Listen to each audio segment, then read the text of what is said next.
I got everybody's information. We're good. Welcome, gentlemen. Welcome to the Construction Life.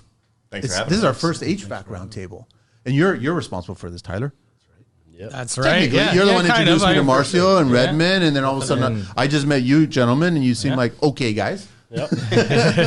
No, you seem like solid tradespeople, right? That's what you guys are. So I'm excited about this show because we're gonna. Got notes. I got lots of stuff that we're going to talk about, right? So I want to introduce everybody. We'll start with Aaron here on this side, right? So just clarify everything. So Aaron Bond from Yes Plumbing and Heating. You can find him on Instagram under @Bond_Aaron. And then also his email is Aaron at yesplumbingandheating.com. Right? Yeah.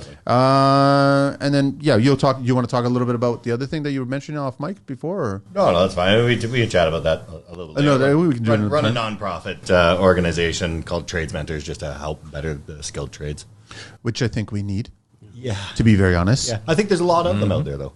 I hope somebody nails it. I hope a bunch of them nail it. I like seeing all the ones that are trying to do a little bit of something to help the industry, right? I do too, man. I just wish that there was more of a collective approach to egos. Yeah, sure. That's the problem. We'll get into that later on. 100%. Tyler Stott is back on the show. This is your first video show with us, which is great. Yep. So everyone now knows what you look like. Yeah, no kidding. Yeah, because no one goes on social media. Nobody goes on social media. We totally have aged together. Yeah, you're very quiet on, so you're not on the scenes. The crews are on. Not as much. Yeah, I do a little bit of. You're behind the chatting scenes once in a while. You're the out of focus guy in the background. That's what you are, right? I take a lot more of the guys and what they're doing in the field. Stott HVAC Systems. You can reach him at Tyler at StottHVACSystems.ca, on Instagram under Stott_HVAC_systems, and then his website is www.StottHVACSystems.ca. And then we have Marcio from Redmond, and you can find them Redmond Distribution Sales. Your email is MMartins at RedmondWilliams.com. Correct. And then you can also reach you guys at marketing at RedmondWilliams.com. And then online on IG, you got Redmond Hearth, and then at Redmond Distribution. Correct. Distributing? At Redmond Distributing. Distributing, yeah, there was a G there. Anywhere else? Or Facebook? Sure, mine adds at the Mertz. Okay. It is more focused on, I'm gearing it now towards more about work posts and what we're going to discuss today. You're still trying to wrap your head around social media, digital communication. I know. We're all slightly... Yeah. Who's the young one here? It's one of you guys. We're all close. I'm 42. 42. If I'm younger than everybody else. How old are you? I'm 38. You're the young. You're the baby. You're the baby here. And then last and not least, Bill. We got Bill Ashton here, Ashton Heating and Cooling. You can find him on Instagram under Ashton Heat. And then also his email is bill at AshtonHeating.ca. And his website is AshtonHeating.ca. Perfect. Great. I want to thank Redmond for sponsoring this and getting this ball rolling and talking about this. This has been one of the ones that I've been desperately wanting to do. We've had a couple of plumbing ones, which have been really well received. I like the mechanical ones. We've done a couple of electrical ones, which is great. I'm just encouraging the trim and the framers and all the other guys to start pulling up some rank here and getting on the show and start doing more conversations. But the industry loves having 5 different opinions, and I include myself because I have a thought or two when it comes to this stuff. Even though I don't do what you guys do or know what I need to do, how to do it, I still have an opinion about it, right? I want to start the show by asking you guys, first of all, everybody Milwaukee? Come on.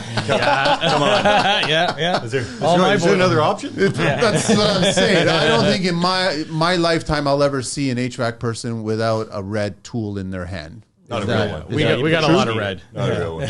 Okay, that's what I figure. Yeah. And then I'd love for you guys to just give yourselves a little bio on why you guys got into HVAC, why you guys got into the industry. We'll start with you, Aaron. Oh, yeah. I tried not to, actually. You fell into it? Tried not to get into the industry. Family, 3rd generation. 3rd generation? Yeah, so my family was a different kind. Do they all have the beards? No, they don't. You're the only one. I'm the only one that's... How's the beard care cabinet? I want to say it doesn't exist. Same question to you, Tyler. I mean, like, my beard's nothing compared to this. Yeah, but that's well groomed. That takes work, man. I like to neglect. That's a lot of effort. Yeah, I like to neglect my beard. My wife says, "Oh, he's always in front of it." I'm like, "No, I'm not. I'm just looking at myself." Actually, the beard for me is if you went back 5 years, that would have been a big no. I was always clean cut, white button-up shirts, kind of home service business. What happened? Why? Something happened? Yeah, this industry, man, just grind you down. I think I just got... Does it? Well, A, I got burnt out, and B, once you have the skills, like when you develop your skills, you hone in what you're good at. I think your priorities change a little bit. Your expectations of your client base change a little bit. You go, you know what? I have a lot to offer now. I don't need to get up and press my shirt and shave my face and have to do a good mechanical room. And I think that people that are hiring you based on what you do don't care if you have a beard. No, they don't care. Well, they care if you got a well-maintained beard. They'll care. I don't know. They say that to me. They must compliment it. No, I have a client that says, "Aaron, you got to shave that thing off." The clients they're going to judge you for that. And I'm Clean-shaven individual. He still hires me. Really? Huh? Yeah, so I think we're okay. Yeah, I think we're I agree. all right. I should let it grow in a little bit more and see what happens. I mean, if I can't make any money with a beard on my face, I might. So there was no question at all. It was going to be HVAC because you're third generation. I tried some other stuff. I tried blasting and skidding stone in stone quarries. That's a difficult one. That's a loud one. Yeah. That's a dusty one. Yeah, it's a hard one. That's a hard one. So here I come, HVAC. You know what? I think HVAC it's all encompassing. It's a great trade because it's got so many different elements to it that you always feel like you're doing something new. When I started doing it, though, it was not a focus on quality. It was a focus on speed. And no matter how good you did with my family, it was you're an idiot and get back to work, right? It's family businesses. Yeah. But once I'd been in the industry for a while and kind of found my feet and developed a passion for, a cut above, a little better, doing things a little bit more unique, that's where I became passionate about the trades. And I think that's something we're missing. And so I agree with you. How many years you been doing it now? 23. Oh, wow, eh? Long haul. Yeah, a little while. Tyler, what's your? I think I know what your background is, but yeah, you want to share how you got started? I guess technically second generation. Okay. Kind of fell into the trade on the sales side. So my uncle was doing. People keep digging these holes that all these tradespeople keep on falling in, huh? Yeah, I guess so. Like everybody's falling into the trades, right? It just kind of happened. My uncle was doing sales for a residential company, and then at the time I was actually slugging water, or as a water delivery guy. Okay. Broke my arm playing hockey, and then I kind of just fell into the trade. I always did sales before, so started off selling furnaces and ACs and ductless. So started off there. And then sort of just grew and learned a little bit more. And then I saw it's an interesting thing. I started going to all the different HRAI shows and trade shows, and I'm looking around the room at all the different sales guys, and I was probably the youngest one in the room by 20 or 30 years. Wow. And I'm like, there's going to be a huge gap as this generation moves on. And I've just developed my career from then and learned and went back to school, did all the HRAI courses, learned all my design, and eventually parlayed that into a business. How long's HVAC or Stott HVAC's been around now? 7 years. 7 years. It's been 7 years. So I remember when it was the first truck. Yeah. Just getting started. One truck out of a full garage. Of Milwaukee. Yeah, full of Milwaukee. So, that's kind of how I got started. And it's been good. It's been good. You've been growing and you've been attracting younger generation coming in and seeing that there's a quality aspect to this industry, this trade that should be there, should stay there. Trying to, totally seeing it, Yeah, absolutely. Okay. So cool. It's been a fun ride. It ain't over yet. It ain't over yet. We're Keep the bar down. Yeah. Keep the bar down. We're still going. Marcio? Yeah, a lot like Tyler, I fell into it on the sales side of it. But I went through the corporate route right out of college. I started with Enercare at that time. At that time it was Direct Energy, so I was there with them for 7-8 years, but more in a recruiting role. Okay. So recruiting for their outdoor sales channels, inside, small commercial. I was there about 7-8 years, and then I went to Reliance for a much shorter stint, maybe about a year. But again, similar culture, corporate atmosphere. And then there I met a colleague that introduced me told me about Redmond. He made the jump over. And I've been with Redmond now about 15 years. Very different, big switch, big change to go to essentially a small family-run business. But I liked it. I definitely like the change, the atmosphere. You're not a number. Your input gets, you have That's input. what Tyler was saying off mic before we got started. He goes, it's very mom and pop shop mentality. 100%. And I think the trades industry actually loves that. Yeah, still to this day, it hasn't changed. 15 years, we've grown a bit.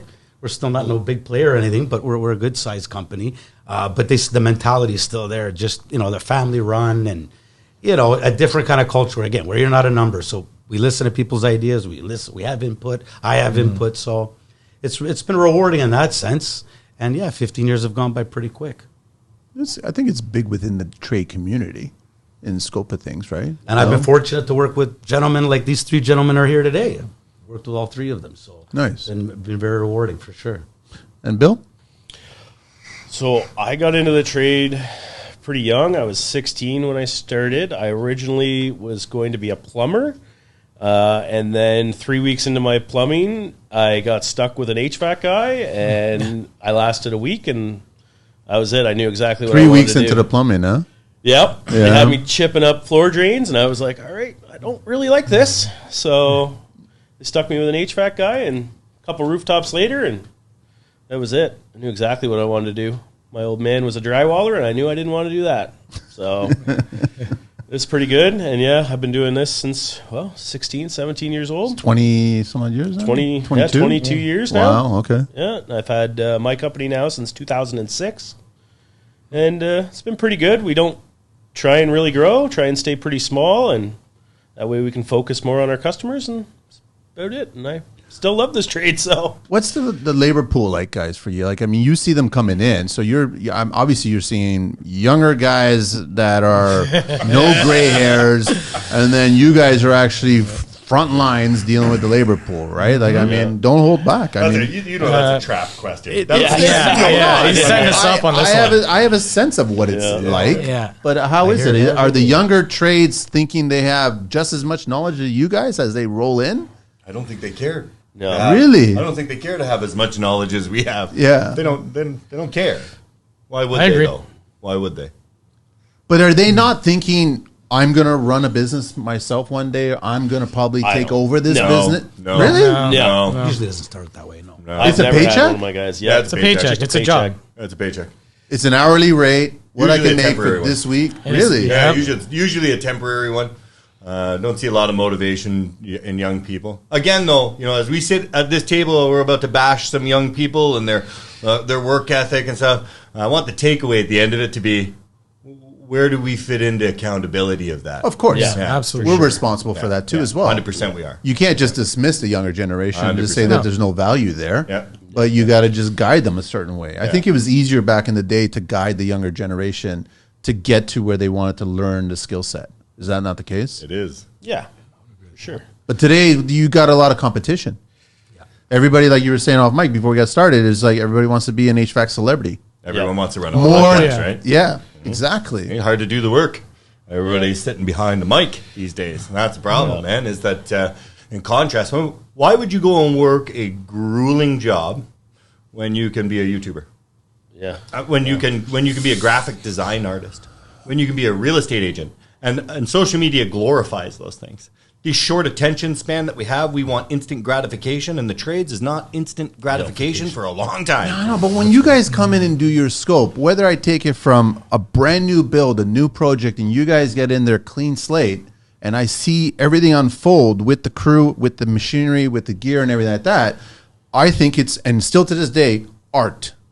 In my opinion. Sure. There's Yeah. a skill set attached to everything. Sure. You can come in and butcher, or you can come in and artist. What's the norm? Yeah. Which Butcher. one's the norm? Butcher. Yeah. Butcher. Yeah. Butcher. Absolutely. And then what a deterrent that is for young people that try and come into the trade is that they often, because the norm is butcher, don't end up with somebody that appreciates that. That was what I was going to say. Is Is it partially our responsibility that we're not, or they're not connected to the right mentor? you got him, my man. Exactly. So are we losing our mentors? Is that what it is? Did we have good mentors to begin with? We navigated those waters differently. We did. We took whatever lessons, doesn't matter how harsh and brass that person could have been, thrown things, said a choice word or two. Yeah. But we still took the key lessons out of that lesson. Yeah, sure. Because we had to. Yeah. Because we didn't understand But that today there was they an don't. alternative. They don't look at any of it. They don't like, I learned one thing from that. Sure. Maybe they learned something from it.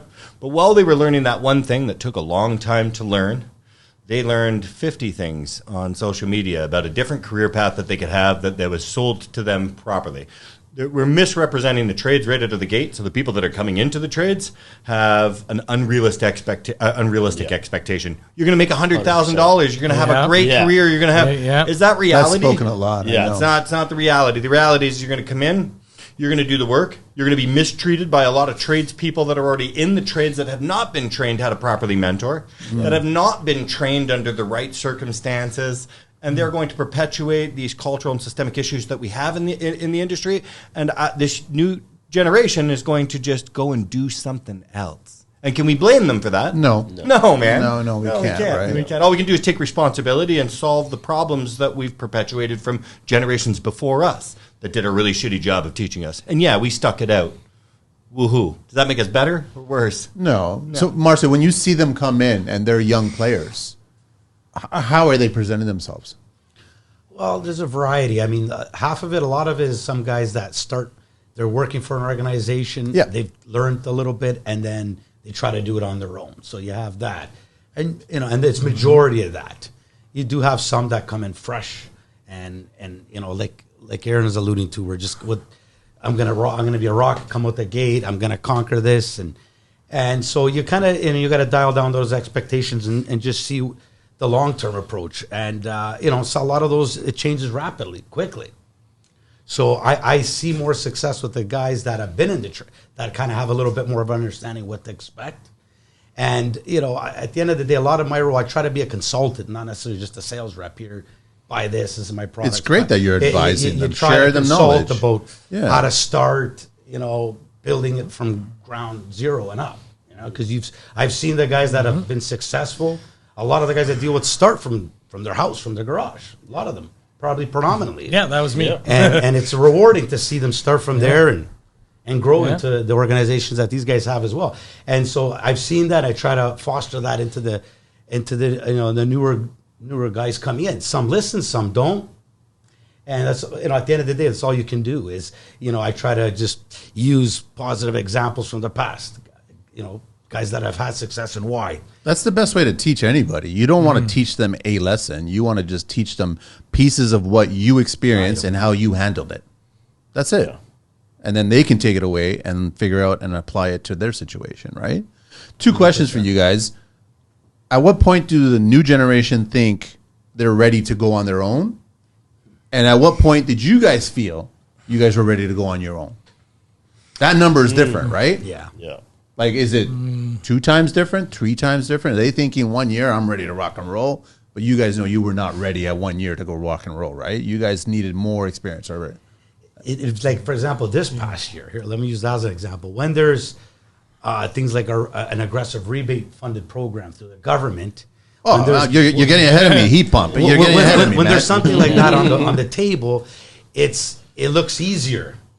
So when things like that happen, last year I probably had it was triple what it would be in a typical year for new businesses. Well, just for new businesses, and for like you said, guys thinking, hey, I can do this on my own. What am I doing? Like, this is easy. I just sell this. It's a rebate. They're not thinking about the overhead behind, and how it's just and it can just get yanked away quickly, like it has. You know what they're not thinking about? They're not thinking about this, and it's simple. I try to.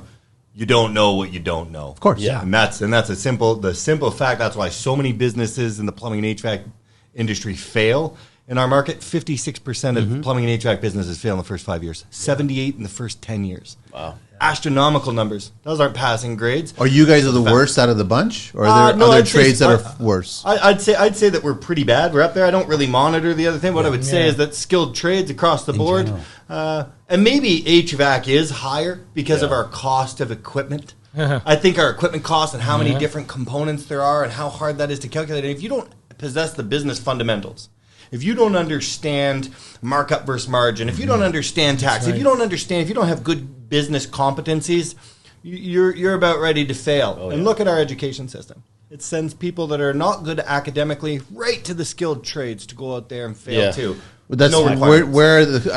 I know, Tyler, where you got it from. Like, you started paying attention to the older sales force, realizing that, exactly. He's just smart. He doesn't belong But the here. thing is, like, business is more than 50% of running a skilled trade business. Absolutely. It's not just about swinging the hammer, right? Or turning the wrench in you guys, right? Or pipe up or whatever it is. When I first started, I had a partner who was in the field, and I was running the business. I was doing the Because sales. you saw the value. And I was running the numbers, and look I who was doing survived, that. though, right? Yeah. The business guy. side. The business That guy. just tells you right there. It's a business, yeah. You have to understand that. You got to be able to forecast what is coming down the road. You got to be looking 6 months, a year in advance, especially if you're going to scale and have multiple teams on the road. Where are little these bit kids different supposed to if you're get this one-man business show, knowledge, but- though? That's it. Great question. It ain't the education system. Nope. No. You got to just start looking for people with white hair and just start speaking to them and asking them what they did wrong or how to do it right. They're going to give the right answers? They may or may not, depending on who it is. Right. Right. They What a might risk. have resentment for the years that they suffered versus knowledge that they want to share. That's the difficult part. Massive economic risk on our part. $38 billion in losses from having a shortage of skilled tradespeople alone last year. What a massive void we have in the gap between what's needed for base education to run a business and what's being provided in the market right now. And the dialogue surrounding it is way off. But yeah, I mean, we need business competencies. We need like suppliers like Redmond to do like basic business fundamental training courses, not courses on how to buy a furnace or how to sell. You know what? That's actually a good point. It's a great point. You know, I've we've never actually seen done it. anybody Make do it that. We've I- actually done it. Have you I- done I- it? I- Say Really? we tried. I would say we tried it. We definitely had a few. Maybe I And shouldn't believe it say or this. not, don't help the whole world, man. Did they or what's going on? No, I know another wholesaler or distributor that was actually offering business courses to business owners in the trades. I'm not going to name who it is, but yeah. So I think it's a good thing. And It's I a looked great at it and thing. I tried to sign up for it because I'm all about educating myself now to be a better business owner, understanding the numbers and the margins, because I've kind of had to learn on the fly. And back when I separated with my partner, I'm like, all right, I got to get better at running a business. So the person who I had that handled the mergers and acquisitions, the divide of the business, like I actually brought him on and started to do one-on-one sessions just to actually Smart. educate Very, very myself, because smart. that's my job, is to understand how to run my business. And I learned on the fly, and I learned a lot of hard lessons. I lost a lot of money on bad decisions, and So you guys never really answered my question about how long the new kids should be taking before they go on their own. I mean, because I definitely think that they should probably spend a certain amount of time, whether it's years, on establishing knowledge about business, and then get into, I want to start an HVAC business. I agree. I think every person is different. I agree with you. Everyone's different. What is it that makes a business person successful? Or what an HVAC business or a plumbing business Good successful? question. What is it? So, is it just the skill? Is it the Nope. Is it the skill mixed with business acumen? Is it contacts? I don't know. How long does that take? I think paramount relationships. absolutely, Yeah. I agree. I think relationships on every single level. I think relationships with distributors, relationships with crew, relationship with clients, relationships with the industry. I think if you're focusing on how to communicate, not digitally, with those relationships, Not digitally only. digitally only. yeah. Exactly. Yeah. I think All don't of be the afraid above. to shake a hand. Don't be afraid, and we all know CMPX is coming up here in Canada, in Toronto. Don't be afraid to go to the booths and ask questions, because those people that are all those booths or those social hubs or whatever it is, they're there to answer questions, give knowledge, right? Yeah. But that's not happening. Is that happening with the younger trades now? I don't know if the right questions are being asked. I don't know if the right questions are being asked. They're trying to sidetrack and get to the top faster. Sure they are. That just brings us back. You don't know what you don't know. They're stepping. Yeah, They're stepping. And I bring in a lot of co-op students that come in through different programs and younger staff that we hire, and I send them out with senior technicians and For a reason. to give them experience, give you an opportunity to go out with a guy who's been in the field 30 years, ask questions, like pick that brain. And a lot of times my senior techs will come back and say, they didn't say a word to me all day. Are they just keep quiet nervous the whole time? Are they nervous about asking? Of course they are. Yeah. Of course they are. But how did we all learn? We all learned because we asked stupid questions, and they ended up being smart questions, and they ended up getting like good answers out of it. Were you ever nervous when you were asking your questions? No, I was asking complete strangers, right? I was asking everything because I didn't know it. I was asking all the time. Whenever you were on the site, any trade was on the site, I'm the GC. I'm asking questions because I want to learn. I don't want to take your job. I don't want to be a licensed HVAC person, but I want to learn about clear communication with the client later on. So when you're not on site, I can at least start the conversation. And I say, this is what the guys are going to start doing. This is what's entailed. And I have some knowledge. And the client can start, okay, well, you know your trades. You know the industry. You know enough to carry a conversation. So all this younger generation should be paying attention to these stupid questions. Do you know it's interesting? And somebody just came back to me here. So I do a lot of hydronics work, Beautiful. boilers and stuff. I love that. Much like Tyler. But I actually started down that path many, many years ago and felt equipped and supported actually through Redmond Williams. Okay. They used to run training programs with a brand that they'd had many years ago where they brought people in, they sat down and just pounded you with all of this training, the sales side of it, the business side of it, the understanding the industry. And it was from those trainings that I came out and went, wow, I need more of that. I need more of that. But it's hard to find here. It really is. Education is hard to find when it's trade specific because everyone wants to make money from selling the education. Yep. Even our advocacy organizations that we pay membership dues and stuff to will take those membership dues to create education and then sell it back to the people that essentially funded it. It's I think that we need to step away from that so that we can have a clear answer when you say, hey, what level should you be at before you go and start your own business? Well, we should have a system that says, hey, you know what? You're ready.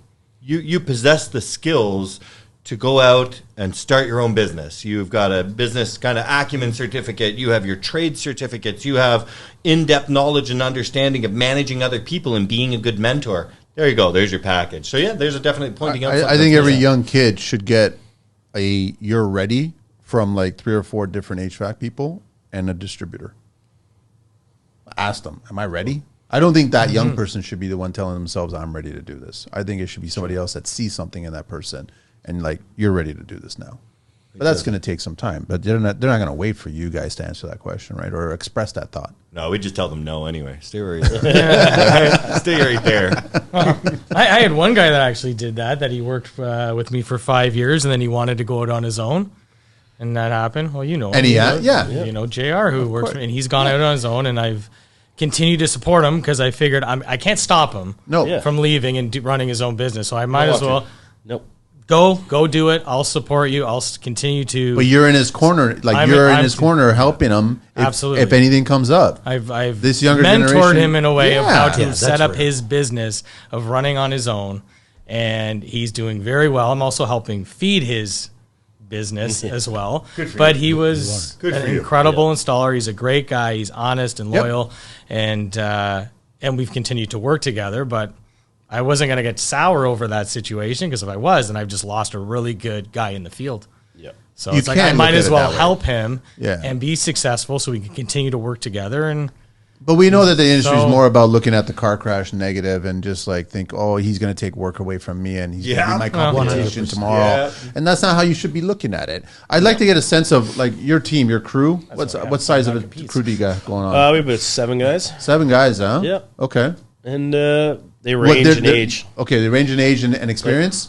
Experience, yeah. Like I got guys that have been with me for 10 years that could probably do it all on their own, but they choose not to. And then I got guys that are 25 years old that kick the guys that have been with me for 10 years ass, right? Like, it's crazy. Here's a dumb question. Do people leave HVAC and go to a different trade? Oh, yeah. Do they? I've had what other trade do they? I had a guy leave once and go to a manager of a trailer park, and he was probably the best technician I ever had. I'd take that. I'd go right now. Yeah. He was amazing. Just for the stories? Yeah, no, I like it, man. I'll do trailer park. Yeah. So he really? left, went to work in a trailer park. And Randy, And he's happy, he's doing well? Yeah, he loves it. Okay, it's a good job. All right. So You know, it just depends, really. See, he's happy. Yeah. We'll take it. If there's any trailer parks out there looking to hire somebody, call me 905. Mart, how many employees you got going on there? Redmond, well, yeah, we're about 40, I'd say. Who's the youngest? And We're a good young group for sure. Definitely, I would say the average would probably be in 30 to 45 range. You can't say we anymore. We're getting old, but We're getting up there now. Well, yeah, we're not in our 30s anymore, but I still consider us young. Yeah. Still young in the industry, or an up and coming still. And if I could get the comment that every time I talk to contractors every day, if I get a toonie, I could retire. Do you know anybody looking for work? Do you know any installers? Do you know any service tech? you're always asked that every day. Every day. Salespeople, not as much, but definitely installers. And it's a real common theme. No doubt about it. There's a shortage, not just in our industry, but obviously we're talking ours. That's our. But Aaron brought up some really valid points on why there's a shortage, right? Yeah. We need to change that, and we can't wait for the government to change it. So it's a growing issue. It's our No doubt issue. about it. It's our issue. We're responsible for it. So anybody that's in it or leaving it needs to be contributing to assist it. Attention HVAC dealers. CMPX is around the corner, and Redmond Distributing has an exciting event planned for you. Join us at the Pint, conveniently located attached to the Convention Center on Thursday, March 21st, from 12 p.m. to 5 p.m. Tickets are free and available for all HVAC dealers, installers, and techs. Meet their dynamic team, enjoy food and beverages, network, discover their new products, win prizes, and enjoy the entertainment. It's going to be an event you won't want to miss. Head over to their Instagram bio at Redmond Distributing to reserve your tickets. Tyler, how big's your force now? How many trucks you got going on? We got 9 trucks in total. We're 15 in the field, and I got a couple of managers that are helping me sort of run the business in the 2 different departments now, between service and projects. A lot of texting, a lot of emailing, a lot of... Oh, there's a lot. There's a lot. There's a lot of data. Have you guys finally put your phones just like leave it on vibrate nowadays, or is it? Yeah, you have to. Just leave it, right? Leave it on vibrate. Yeah. There's no sense in having dings going on all the time. No, right? you answer everything. Don't you get out? No. No, but you can now hear vibrate. Between 4 p.m. and 8 p.m. when I switch modes from business owner to daddy duty, yeah, the phone goes off. I've Good for you, made man. that Good for you. Yeah. promise to my wife because Until the kids are old enough to start doing HVAC. Yeah, wife- exactly. That'll be a difference. Yeah, because she didn't. When I come home and I'd be on the phone at 5 o'clock, Me she'd too. just be looking at me and I'd be like, "Oh, I'm in trouble." Yeah. Thank God for So- your wives, eh? Thank God for So our she wives, set me yeah. straight. She says between 4 and 8, like you got to turn it off, and then at 8 o'clock go back Smart. to work. I don't care, but I need you for those 4 hours Very every smart. afternoon. So I pick up the kids from Do school. you not and- do that when you're at work? You're What's kind that? of dedicated to the work and the day and day. Oh, to there's day. definitely things when I get into, Yeah. you're on a Zoom meeting, you're on whatever Yeah. you're doing. Like, sometimes I just have to turn it off. So, okay, I need to like focus on what I'm doing here for the next couple hours. Yeah. Because you can get lost in the noise in the day to day. And 4 hours can fly by. Yeah. And then you have no family time at that point. Yeah. So, yeah. Aaron, It goes. what's your force like? What's your crew like? Oh, You a one-man shop? man. I wish I was a one-man shop. Really? Yeah, I wish I was a one-man shop. I've got 6 crew of 6 right now. We do plumbing and heating. Okay. My plumbers are kind of HVAC and plumbing, and spring back and forth. My business partner Joe is licensed gas fitter and licensed master plumber, so he can just pretty much go and do anything, which is fantastic if I don't feel like doing anything. Right? Pretty good. He's coring holes right now. He's not happy about it. Really? I was like, he's upset he wanted to come. Podcast. He goes, "Oh, you going to talk some more? You going to clap your guns a little bit more?" Talk takes care of a lot of issues. Okay. It does. It creates some too, though, right? Sometimes. I don't turn my phone off all the time. Yeah. That's a big thing. My wife says I just drive around and talk on my phone for work. That's what I do. Number one challenge, being an HVAC person in the HVAC industry and an HVAC world. Number one challenge these days. Has it changed over the years, or is it still the same? I was going to say finding staff is our number one challenge. Labor. So Finding that's still good the number staff, one. I should say. Yeah. That's Reliable staff that will stay. show up, do whatever you ask them to do, have a pretty good knowledge of what's going on. You know, half the time I feel like a babysitter going from site to I site, call it making trade sitting. sure everything's You're a going trade right. sitter. But that's pretty much it for me. Is that Yeah. Marcia, what are you hearing? Challenges. I don't know. I would say it's more the change. It's pretty. You be ready for change because it comes quickly, and you got to be able to adapt and pivot quickly. Innovation change, is that what you're talking about? Innovation, products, technology. Again, last year, perfect example. In the middle of the year, all of a sudden, everyone went from selling traditional HVAC to, not everyone, but 80, 90% to heat pumps. So right away, learning that, the products you sell that have it, what gets rebates, what doesn't, what's the difference between yours and your competitors. But you got to learn it quick because it's happening quick. So, that's just an example how things can just change quickly so just being ready for it. After 15 years, I've learned that now. Rebates come, go. How are you going to react? So, diversification, really important. Okay. Again, that's key to see, for me to see the longevity of myself and even other companies has been the key. Diversification is the key, I would say. Tyler? Yeah, a little bit A, a little bit of B, I think. Definitely staffing is a tricky one, managing all these different personalities. And that's always a tough one, I find, because we roll in two-man crews, and it's almost like a marriage. You're working with somebody 40, 50 hours a week.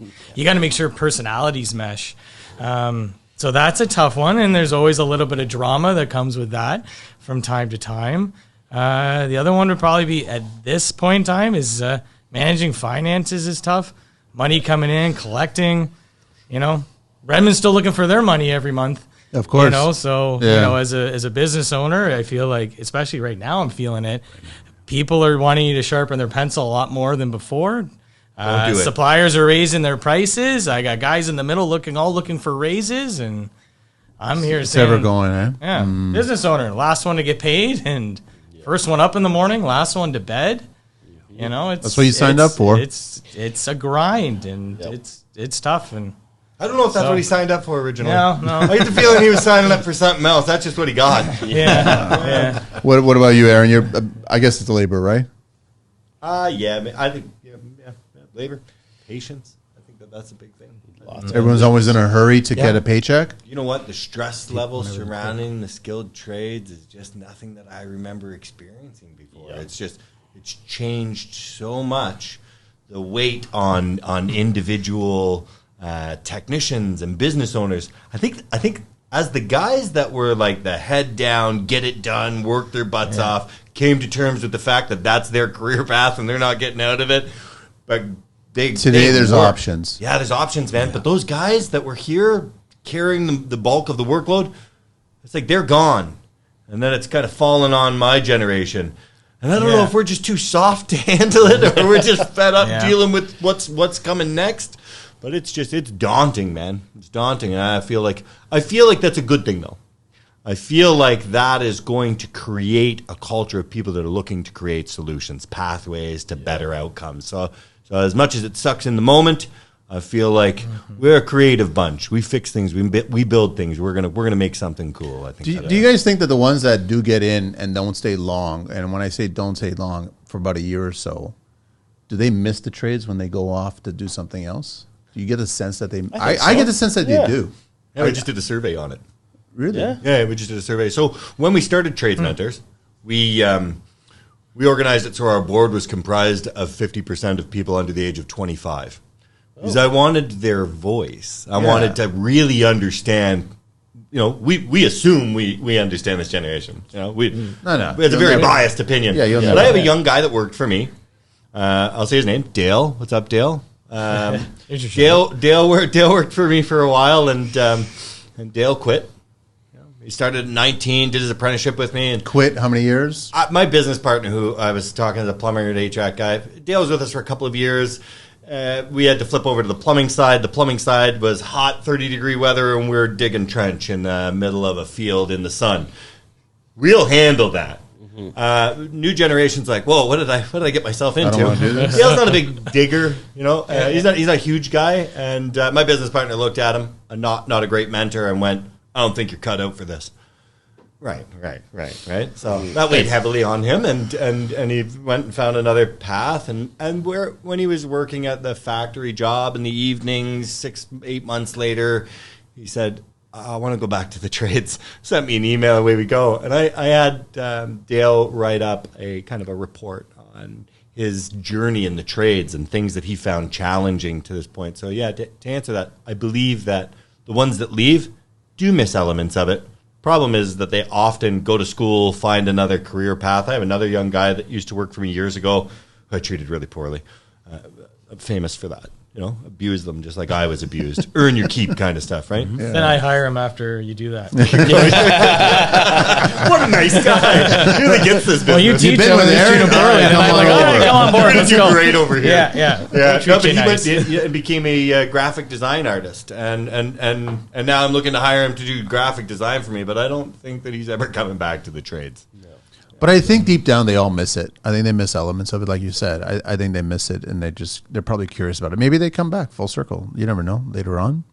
I'd love to get into heat pumps and start that Royal Rumble. You guys want to educate me about heat pumps? I mean, you're coming from the distribution side. You guys are coming from the sales side and also the install side. And obviously we've got Canada, and we've got rebates that are being just flaunted around now. Thoughts on heat pumps? You guys are from a different generation on heat pumps, where I'm curious. Who wants to lead the way, boys? Said the boys, you don't want my answer. Pros and cons. Like, I mean, good and bad. What's going on, right? I think this winter we just had was fantastic for the heat pump market, but... Was this a typical Canadian winter? No. Okay, I've never seen it in my lifetime. I'm 52. So last year, I still had my heat pump, and definitely when it got really cold out, I was running backup heat most of the winter. And, It actually states that. Doesn't it state that in any manufacturer's heat pump, that there's a limitation to it? Yeah, it depends on COP ratings, EER, HSPFs, what your heating zone is, the performance, what it was sized to. There's so many variables with heat pumps that determine what its performance factor is going to be in a particular envelope. Problem is we don't do heat load calculations in homes to size these heat pumps for it, so there's a huge fail. Oh, yeah. We don't spec the right... But you can't just take a system and then put in a heat pump without calculating what the home is. Oh yeah, we do it. That's what we give grants for. To absolutely crap the bed. That's what we do. That's our system.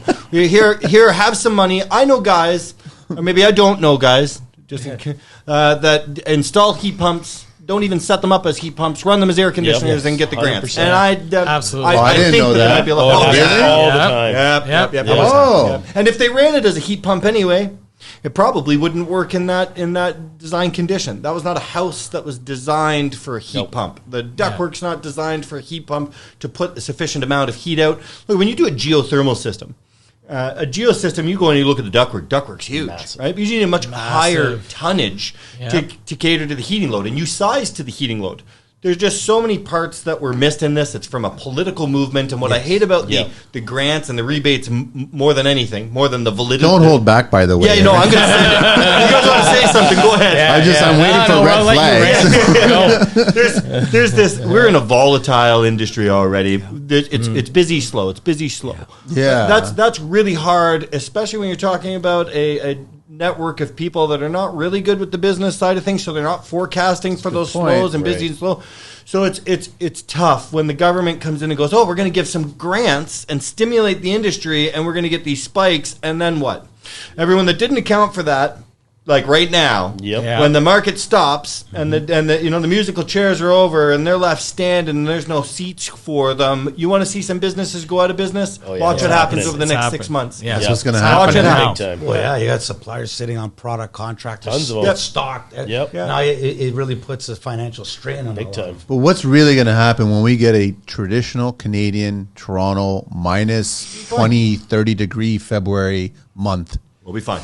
Because it'll all just kick into the electric heating coils. Yes. And then people will just start paying through the teeth to have very inefficient, dry, gross heating systems instead of us looking at the air-to-water heat pumps. I know. Yeah, that's a big one. We needed air-to-water, man. Yeah. I know. That's what we needed.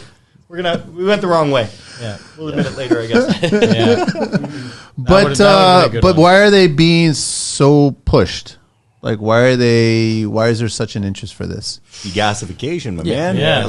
Better control, right? Better control over the electricity. But how many electricians have you spoken to, or anybody that's a part of the grid telling you and everybody that we don't have it? Toronto doesn't have it. We're just talking locally here, right?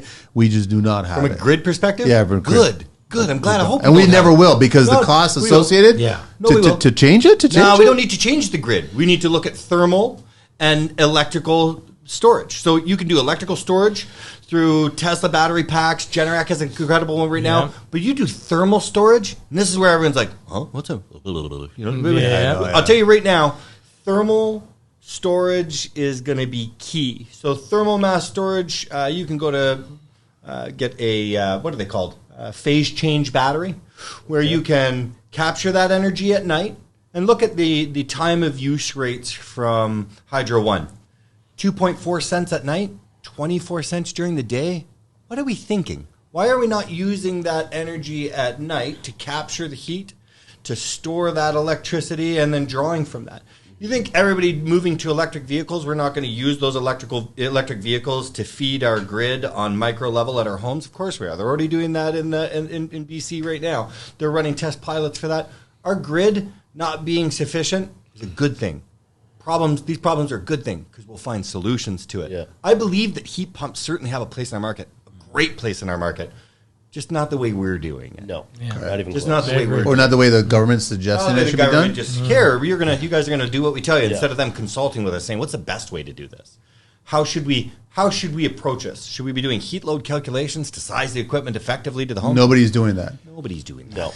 No. So they're all taking advantage of the rebates. That's all it is, right? It's a sales ploy, right? You got it. Yeah. You got it. And then I think off mic, you were telling me, Tyler, when we were just talking that out in BC, all new construction now has no gas being run to it. Yeah, it's all electric. Zero, yeah. So basically, if you want a barbecue, if you want a backup generator, these are not options on the table for your dwelling. Well, correct me if I'm wrong, boys, but isn't it? It's if the gas meter's there, it gets grandfathered in. But it's any new construction coming in that does not have a meter. That's my understanding. You can't add a meter to a house. So you can't choose a backup generator if we ever have that. Propane. You'll have to do a propane tank, or like what's Well, the propane tank somewhere on your subdivision with a cute. pile of propane tanks. Yeah. really? Yeah. You really want that on your dwelling, your property? No. Kids, go play by the propane tank there. Yeah. And just Gas take has these its two place. rocks and just hit them absolutely together. does. Yeah. Have you seen gas heat pumps? Yeah. Gas heat pumps. Yeah, gas heat pumps, man. Really, really incredible technology. So essentially, you're using the gas to offset when it's at the low temperatures, so you can maintain a high. I didn't know they CO2. had that. Yeah, I have Yeah, seen they have. those. It's really cool technology. But that's the thing, is that people think that it needs to be this silver bullet. And from a political perspective, they're making mistakes. Like, we want gas right out. Yeah. No, we need hybrid solutions. Yes. If Yes. we're in a cold climate, we need these hybrid solutions. And we need to educate people, more so our politicians. And that's a big problem, is bridging that gap between what their perception of what needs to happen and what the reality of what needs to happen. And we do a lot of snowmelt systems. I think you do as well. Yeah. When I have a client that has 2 million BTUs of boiler power in their driveway and they're not here all winter, should that be allowed? No. I mean, I like the money for those systems and they're fun to do, but should that be allowed? No. No, Probably not. probably not. Probably not. But does that mean that we should remove gas altogether? No. No, man. And what about all the grandfathered homes? Like, you still have machinery and then you still have gas. You're not going to renovate and then, like, comes a time when you have to upgrade the equipment, right? Yeah. So you're not going to just eliminate the gas line, cap it, and then not People are use doing it. it at an People are doing it all the unprecedented time. Yeah, rate it's right happening. now. Yeah. It's a political thing, man. Really? Degasification. They're Get rid of it. capping It's evil. So it's like man. you're getting rid of gas stoves, Big you're getting time. rid of the gas Big time. fireplaces. Yep. Like, Yeah, Water I say heaters? the gas fireplace market's definitely taking a hit? Yeah, and you see electric. Oh yeah, Yeah. Well, I know Quebec just passed a law, no more wood burning. It's just if the electric side can keep up, like it's growing quickly. It's changing to look like a gas. Like, we're actually going to have one at the CMPX, so it featured that it looks pretty close to a gas. It's but an not electric there unit? yet. It's an electric unit? It's not there yet, and it gives a little heat, 10,000 For a lot less, right? Well, not really. That's the thing. Not really for It's a lot pretty less. pricey. It's pretty close to, and I think that's what the manufacturers are. Price-wise? They're seeing the long. For your cost, yes. There's the difference, right? Is if you're selling it for around the same as a gas, but our installation time is a fraction. Yeah. The thing is, we won't be installing them, though. No. Right? As No, HVAC nothing. contractors, we won't touch them. The homeowners will get them. The contractors Well, will no, get it's them. going to be They don't need to electrical at that Yeah, point. exactly. No? It's got nothing to do with you guys. There's no venting. There's no nothing. Part of it is the electrification shift. The other part is what's being built. And that's like what's being built: condos, stacked townhomes. So they're just the gas fire is not ideal. Do you guys see the heat pumps going the way of the EVs right now? Because I mean, like recently, I just read that Mercedes, BMW are eliminating EVs now. They're going to go back to internal combustion. Ford, obviously, we've heard so many stories about Ford Lightning, how they're just abandoning it because they're losing $38,000 on each vehicle. They're not steering the ship though. They're not in charge. That's them pretending. But the that they're in consumers charge. are still steering the ship. No, Consumers aren't steering the if ship. you got lots full of these EVs there, and then you got distribution, like they're going to have boxes and boxes of heat pumps. Yep. That doesn't bode well for a distributor. It's not politically driven though right now, right? Like if our government says, "Okay, enough of those," you don't get the option. You're going to go and buy an EV. That's all there is to it.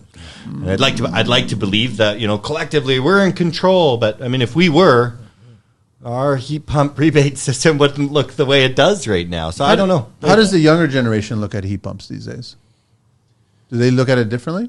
Do they look at them? I don't know. Do they look at it and go, "Listen, this is a great idea, guys. This is better. Energy more efficient. This is better for the environment." Don't care? I don't know. Don't care comes to mind. Yeah. Okay. I think it's just it's a way to get in quick and make money. Yeah. They look at it because of the rebate dollars. So this whole rebate really got poorly saturated. Like this got Always.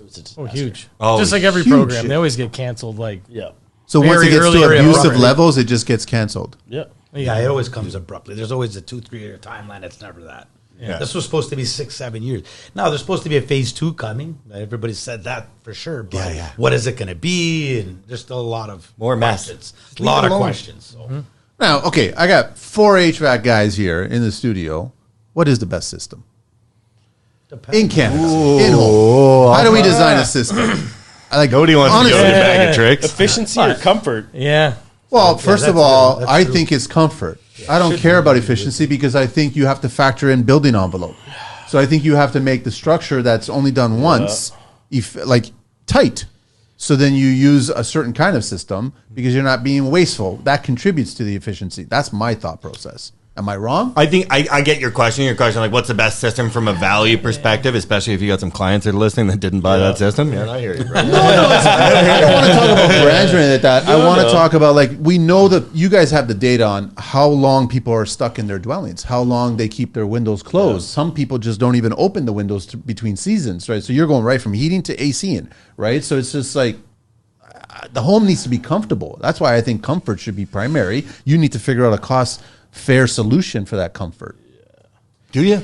I don't know. You should. You're breathing in this house. You're breathing in these elements. Like I think people should invest more if they really care about comfort. If they really care about what they're breathing in, then people should educate themselves that those are not just an HVAC system, that those are many components of an HVAC system, and that they should familiarize themselves with how human beings absorb heat.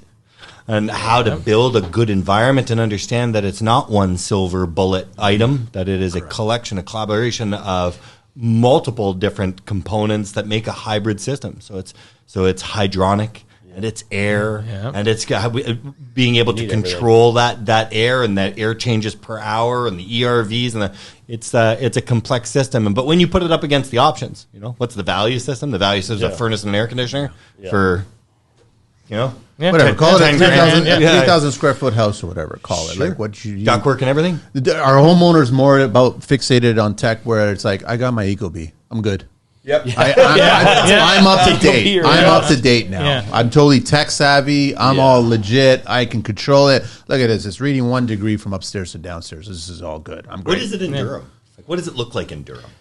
Everything where we are is all furnace AC ductwork. Yeah, I know. The hydronics it's not there yet, but it's slowly getting The better. price is just You're deterring seeing more customs. more You're seeing custom people homes, willing to that spend a are little willing more. to spend a little bit more money on it, and it's the way to go. Like if you're looking for comfort, you can't beat hydronics, right? In-floor heating's the best. And then AC would be what? We're going to go space pack system. We're going to go high velocity. We're going to go what? I'm not a fan of the high velocity for noise, but Depends on the house. I would Depends say on the house, depends yeah. on the house Yeah. and design. I mean, you're bang on. Unless you have a really good installer and a really good designer, those things are more prone to be the noisy solution. Yeah. But at the end of the day, high velocity can be done very well. Yep. Can be done very, very quiet. And it's good. I mean, you get 20-foot ceilings, you need high velocity. Oh, yeah, There's big time. There's no question. You're going to need something that's going to help you to get that even air temperature distribution through the house. But I would say, Stott, your systems are pretty similar to my systems in way of a steady mix of hydronics and slab coils and heating systems. I think that we're very similar in our approach. Yeah. Is it hard to sell to clients on these guys? Do they understand the value associated with going those extra little steps? You make them understand. Yeah, you try to. Isn't it not healthier I'm seeing for more and children? more, though, now it's about the budget. I love Oh, this. really? Back to, you go back 2, 3, 4 years ago, or when the start of COVID, like, it wasn't difficult. But, Yeah, people are opening up their yeah, walls. They're ready to go. Now it's starting to thin out a little bit. Budgets are becoming a little more important. Really, yeah? Because everything's kind of changed now? You're only trying to keep 6 guys busy, though. Exactly. There's a little bit of a different at this stage. There's a reason that I don't do this. Yeah. I used to have a lot of guys that work for me in Yeah. the white button-up shirt days. That's a hard go, man. I don't.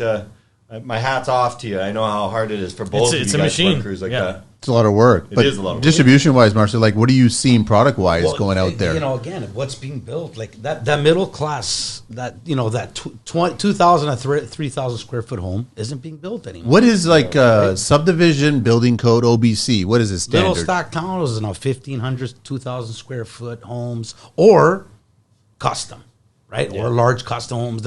It's every year it's transitioning more and more that way, where the middle of class is kind of evaporating. So that affects the products you sell in that home. It affects the products you're going to offer them. Fireplaces, everything. Traditional HVAC. Things are going smaller, and people always think bigger is better, right? Usually. So, there's a lot. Even contractors. There's a 40. I'll put this. Can I get away with that? I get asked that question all the time. I go, I can't tell. I can't answer that Is for you. HVAC design being brought right to the line? Like it's just right to the cusp of this will be okay. This will be sufficient. This will work. Ooh, That's a good We're just question. starting to see that now. Yeah. I think it was Mattamy Homes? Mattamy? Was it Mattamy? I don't That know had where a massive pushback from a whole bunch of units that were all undersized saw for a that, subdivision.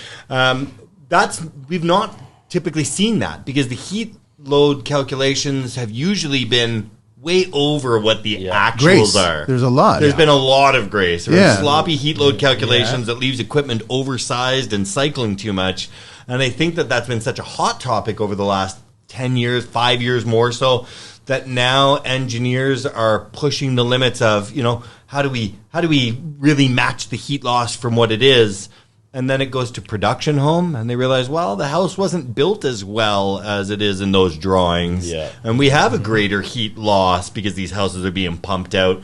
And now they're starting to see those callbacks, that pushback. But your calculations are based on that house dwelling being properly built. Right. Yeah, that's right. You don't have a factor. There's no line item there that says, No. oh, there's a bunch of missing tuck tape and bunch of vapor barrier that's not taped up properly, stapled properly, and like that's not factored in when you're calculating all this stuff. Yep. Nope. So basically, you start the home up. People are living in there. First winter comes along. Why is it so cold? When Why that is it so cold? happens. Yeah. That does Yeah, happen. that happens. That happens even in Yeah. retrofit. Your calculations Yeah, like- are correct, but the structure's incorrect. There's a disconnect That's at that right. point. And who do they point their finger at first? You guys, that's the Why problem. is this room cold? Last Yeah. person standing, last Yeah. trade person That's standing. when I break out the thermal camera and my temperature gauges, and I'm like, well, Here, this register here, is only here, getting 80 here. degrees Fahrenheit. This one's getting 110. This wall is cold. This one is warm. There's something going on in your building envelope. This is not us. And you have to play Inspector Gadget to you go and gotta- solve a problem yeah. that's not related to you. Yeah. Good. But the Another finger gets pointed caveat at to us being a first. business owner. You just made up that image. Yeah. No, it's not. You stand right in front of it, and Yeah. all of a sudden, hey, Yeah. look, it is a real image. Okay. No, I get it. I understand. But that's education. That's where I go back to the homeowners don't want to do the homework. No. They want to just listen to whatever the best sound bites that are out there that kind of tell them what they want to hear. Right? Are you guys seeing interesting new tech come down the pipe regarding HVAC in the world? What country is actually contributing to really good tech? That's China. China, really? Yeah, China. Yeah, I really want to see that dialogue kind of disappear. Cheap Chinese junk. No, come on, man, stop that. What do you think all our heat pumps are now? Yeah, all of them, Gree and Medea. and all that. they're all coming from China. All this stuff comes from China, And it's good stuff. It's good stuff, man. Yeah. I mean, Yeah. there's garbage everywhere. Everybody makes, of course. Everyone makes garbage, and let's face it. There's been a race to the bottom for manufacturing for many years. Oh, yeah. Yeah. The majority of the stuff that's Is it a available race to to the us. bottom to fail to exchange, to replace? Is that the reason why? I'd say no. No? I would say no. We're old enough to realize that, we loved green washer dryer kits that lasted forever, but the only reason we changed them was because they were cooler looking than the new ones. But those new ones last how long nowadays? Yeah. So I'm just assuming that things are not being built really well to last longer. But then it's also maintenance too. You get a lot of people, homeowners specifically, I've told them over and over, keep your HVAC on speed dial and get them back in twice, if not 3 times, 4 times a year to service and maintain. Is that not true? Is that not a good piece of advice? I'd tell them that if they were doing good maintenance, but chances are They're not. Nobody is. probably not. How many times do you guys uncover a really disgusting HRV filter? Every day. Every day, right? Every day. I don't think homeowners realize that they need to be replaced, cleaned, taken care of. Yep. Yeah.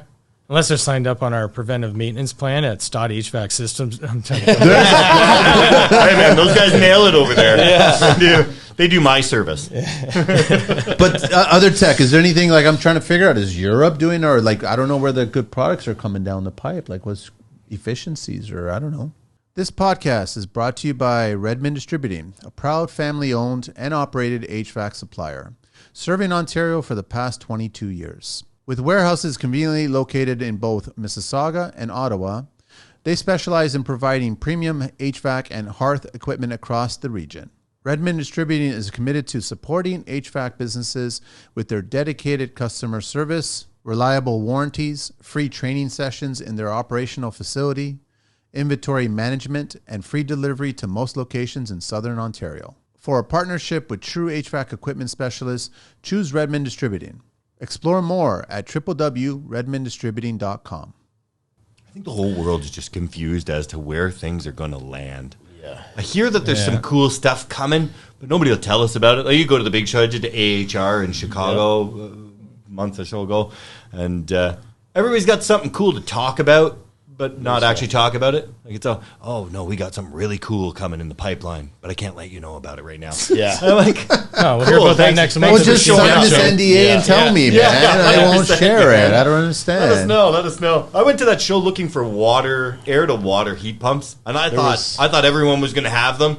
I was like, here we go. And nobody had. There was There was a handful. It wasn't that good. I was expecting way more at that show than what I was. 100%, right? Yeah. Way more. Or are they just keeping the cards close, like they were going to reveal it 2 years from now? Is that what's like? It was extremely disappointing for me. Yeah. What are you guys looking forward to at CMPX? I know you're saying that you guys are going to be doing something across the street. We're definitely going to be there. Part of it on Thursday, March 21st. CMPX stands for what exactly? It's Sure, to be honest. I don't know. Well, there's a CIPH as well too, right? That's an industry kind of advocacy organization. Yeah. CMPX. I should know this. You should. I'm asking. I think the P has something to do with plumbing, no? I literally look at it every single day on my computer. That's a good one. Don't run this part. Yeah. Cut this part out. We all know what that stands for. No, but you guys looking forward to that show? Because that's always a good show here in Toronto. Yeah, it is. Every other year. It's always a huge turnout. I think because the way things are a little bit slow this time. They probably get a lot of people. Yeah, I think we're almost at capacity already, and that's rare. It's usually within a couple weeks, but it's a great show. You get to meet great contractors. That's how I met Bill here. Yep. I think it was one of my first ones. Yep. Working my first one. So you foster relationships for the long haul. Are we going to have anything groundbreaking? I wouldn't say groundbreaking. We're going to have some heat pumps. Amanda's got some new ones. There's going to be a lot of education, though. Yeah, this has been, we're big proponents of it. We do training. I mean, these guys know they get my emails every week, every 2 days. We're big proponents of training all the time. We want it. We don't want callbacks. We don't want our dealers to have callbacks. So it's a lot of product training, but sales training. We've tried small business training for small businesses looking to get into the business for that reason. So we're always trying to, looking at different aspects, different ways to do things. We will have that electric fireplace there, which is something, I guess that would be the most unique item, I'd say right now. And it does give off heat? It does give off some heat, and it's more about the look. When you hear electric fireplace, you're used to thinking that, that one in the Home Depot. I know. And it's come a long way already, and it's going to continue to. I think it's in the works. I can see it. You think that's going to get adopted by the HVAC contractors that in your network? Like your clients are going to go, yeah, let's jump on the electric fireplace and Not jump on it. They've hated it. If you say to any gas fireplace, like, I hate electric, I'll never do it. But guess what? They were saying that to me 5, 6, 7 years ago. Now they're all doing it. Yeah, it's good to get them. It's inevitable. You have to some extent. Now it's on the manufacturing side to get it to the level where the contract and everybody can make a little bit more money, and there's can be some differentiation with the interior, building it, the interior of it, different colors. Like the new one we have will have a memory stick, so that guess what? In 6 months from now, you can change the look of it. You know, you don't like that brick. What do you mean? Oh, really? Yeah, you'll be able to change the complete look of it. Before, you'd have to rip that fireplace out, put in another. Is it one. offering it in different sizes? Can you get more linear? Can you get it more square? It's coming. It's coming. Yeah, Okay, it's definitely coming. Right. The first one that we launched is like a kind of a typical direct. Everything's coming. It's coming. Seen this game before. They're making it. But even this change happened quickly. Game. This shift happened pretty quickly, though. Like, again, this happened quickly. So then they got to make it. And you know, a lot of it's waiting to see who comes out with what and how it can vary, how it can be different. But, you know, that would say that'd probably be the most unique product we'll have there. But it's good to have at least one and talking about it. But I see it's going in that direction. Is it dealer? Is it going to be a dealer product? I just wonder how you guys, when I see distributors, manufacturers, I'm like, how do you protect yourselves from big box store, which is a healthy fear everyone should have, and then like the Amazons, you know, the Viver and the those Wayfair. How do you protect yourself from that?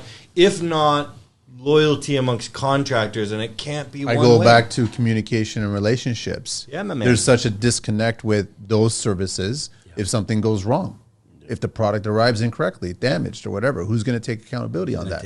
You guys are taking accountability on the products that you're delivering to your clients and that you're installing. 100% you are, right? And you guys are backing them up as well, they're too. going to get that part. Right? On Wayfair, there's no customer service to ask them, can you bring the HVAC tech person back? And my wife will send anything back to Amazon, though. It's like, I feel like 6 boxes show up a day. She won't? She sent everything back. She's like, here, take it. I feel like she could wrap my truck up and send it back to Amazon. Yeah, the old electrics, you could do that, right? Buy from an Amazon. There was not much to it. But the way it's going, with a lot more components, it'll be similar to a gas, where you're going to get, you sit down and pick out like the different packages. It's coming, exactly. Yeah, that's cool. It's coming, right? Yeah. So then how do you, if you have a brick kit or liner, how are you going to get that, right? Yeah. How are you going to warranty it? So fireplaces? Yep, unfortunately. Yeah. What are you guys looking forward to at CMPX? Party. That's about it. Yeah. A little bit of beverages, a little bit of food, and just networking, talking, meeting people, checking out products, kicking tires kind of idea. Hopefully someone's got something cool. That's all I can say. Because if I have to walk around another trade show for 8 hours and not see anything cool, I'm going to be upset. Milwaukee's always there, right? Milwaukee's there, yeah. They got a big booth there this year. Of course they do. Of course. Shout out to John at Milwaukee. What's up, my man? You know, buddy. What do you, Tyler? Are you like looking for anything specific? You bringing the crew? You going by yourself or? Yeah, I always send the guys down. I always give them the afternoon off to go down and browse the show because it's usually only open from like 10 until 6, right? Yeah, so it's hard to get down there if you're in the field. It's the after parties. You got to get connected with somebody and figure out who's going to go where. And yeah, so I always send the boys down. Say, go down, get me some new ideas. What's coming up? See a new product that maybe you want us to try out. You want to use. You know, I'm not a technician by nature, so they see things differently than I do, right? So I always tell my boys, like, give me something. Like, let's be at the forefront. Learn something. Our tagline is modern heating and air conditioning. We better be doing what is modern, up to date, and let's not fall behind. So, yeah, other than that, I go around, and again, I do the same thing. I just look for new ideas and way to do things better. That's how I got lined up with Deus. You know Deus, the grill manufacturer. I got lined up with them at the CMPX show a number of years ago. And I've been using their grills ever since. So, yeah, that's generally what I do. What do you do, Aaron? I'm a unique show this year for me. I think this is going to be the first CMPX show that I'm not drunk at, I think. First time I quit drinking. Well, there's no breathalyzer to get in there. No, I know, man. And it's like you get as drunk as you want at that show, and people would just let you go. They'll keep talking to you too. But this is gonna be the first time that I'm not doing that, and I'm really looking forward to see. I've seen a huge shift in the industry. This social influencer thing has just gotten out of control. It's gotten out of control. I have no idea what you're talking about. Yeah. I just want to see how this show plays out. And sober, clear-minded. I want to see how manufacturers are engaging with people, and I just think it's going to be a learning experience, a different one this time. I don't have a lot of expectations for equipment, and I don't think it's the year of manufacturers to bring equipment. I think that's going to be next year because it's all in the works, right? Yeah. 2 years from now. It's coming. Our manufacturers are they really up to date? Are they really understanding the industry? Are they paying attention to you guys? Are they asking you guys questions? I don't know. Let them answer that one. I don't know. Like, are they, or are they listening to you guys? Are they questioning you guys to innovate, or no? I feel alone. Yeah, you really, Yeah. Well, it's tough. You know what? I can speak about that. I recently went to meet with head office Bosch, so I got to see what it's like because it goes up and downhill, right? I get a lot of pressure from the contractors. You should be looking at this. We need this product. Then I pass it on to my management. They go to the manufacturer because we're a distributor. We're not the wholesaler. Yeah. We go to the different manufacturers, wholesalers that we deal with, and say what we need. And I got to see what it's like for them to do that. And when you're dealing with a company as big as Bosch, for example, they're a boat. And so it's not easy. It's not easy. You tell them, this is what we need. This is what our customers are asking for. This is why. Are they listening, though? And they listen, but they have a bigger agenda. And Of course, it's not Canada. It's not the state that's hard to do business with, Yeah. right? Yeah, People Canada's are not building always new a products for yeah, us, yeah. and we need products that are built for us. We really do. We have a unique climate here, and we're not Across on the map. country. Of course, Yeah. of course. Right? Not just Ontario, right? Despite But what we're some an people afterthought. think. We're an afterthought with these men. I seen it firsthand. Well, California does what all Canada does and more. So, are we going to change? Are we going to put our team focused on that product for the Canadian market? So it's not easy. But look at the opportunities here if you help grow this market. Oh, Is there opportunity? I would say there's opportunity. think for local with the manufacturing. right direction, there's opportunity. Local, yeah. When I they're think looking at the local big manufacturing, picture, we make some products here for our hybrids kind of systems that we want to build out. Slab coil air handlers. Perfect. Yeah, but That's why a great can't we product. partner with the U.S. as well? Like, we're so close to each other and We just should sell to them. Yeah, We should back sell and to them. forth. It's made in Canada. It's great stuff. I mean, you look like there's some brands out there that are Canadian made, and some do well, some not so good. I think that there's a lot. I think there's opportunity. But for you guys are the manufacturing. ones that are installing them, and you guys are seeing if they're failing or maintaining well and taking care of, and they're doing what they're supposed to be doing. That's what I'm saying is the boots on the ground. Like the same way the government, I don't think there's a single HVAC person that's advised on any of the government mandates that are coming in, like they're talking about stuff. They don't speak to the industry. They don't. I've seen it across the board. They don't speak to the industry. Right. But that's why I try to get the idea that manufacturers in the industry should be speaking to boots on the ground. Yeah. Should they not? We need like a group of like contractors, A Facebook group like the for- HRAI, but for like Yeah. for like contractors, like the guys that are just twisting wrenches and have their ear to the ground every day. We need a group. Let's start a group. I want to talk about pros and cons just in the HVAC industry itself, right? So I got a list of, you guys agree or disagree with me on this regarding pros and cons, right? So pros, number one, energy efficiency, versatility, environmentally friendly, safety, and consistent temperature. Are these good pros? I don't know what you mean.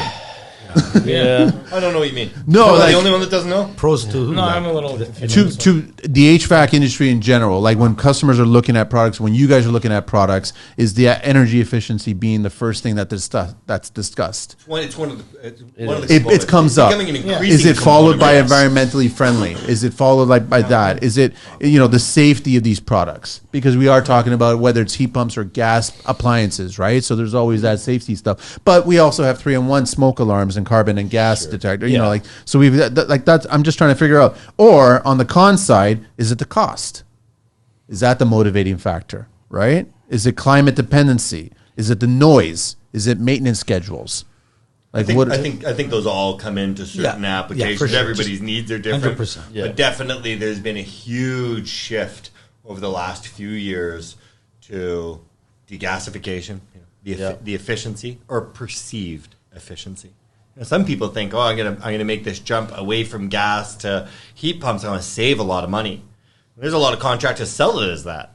And then they end up spending more money to operate that system because it kicks into backup straight electric costs with a COP of 1, and they're spending way more than they were to have a gas furnace. So cost of operation certainly always an element. Cost of installation is a huge different component. thing. Is it more expensive? Way more. Yeah, oh yeah. Way more. Way more. Yeah. Way more.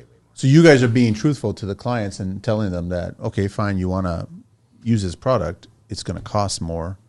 And Who's being truthful? You guys to the clients. You guys being truthful?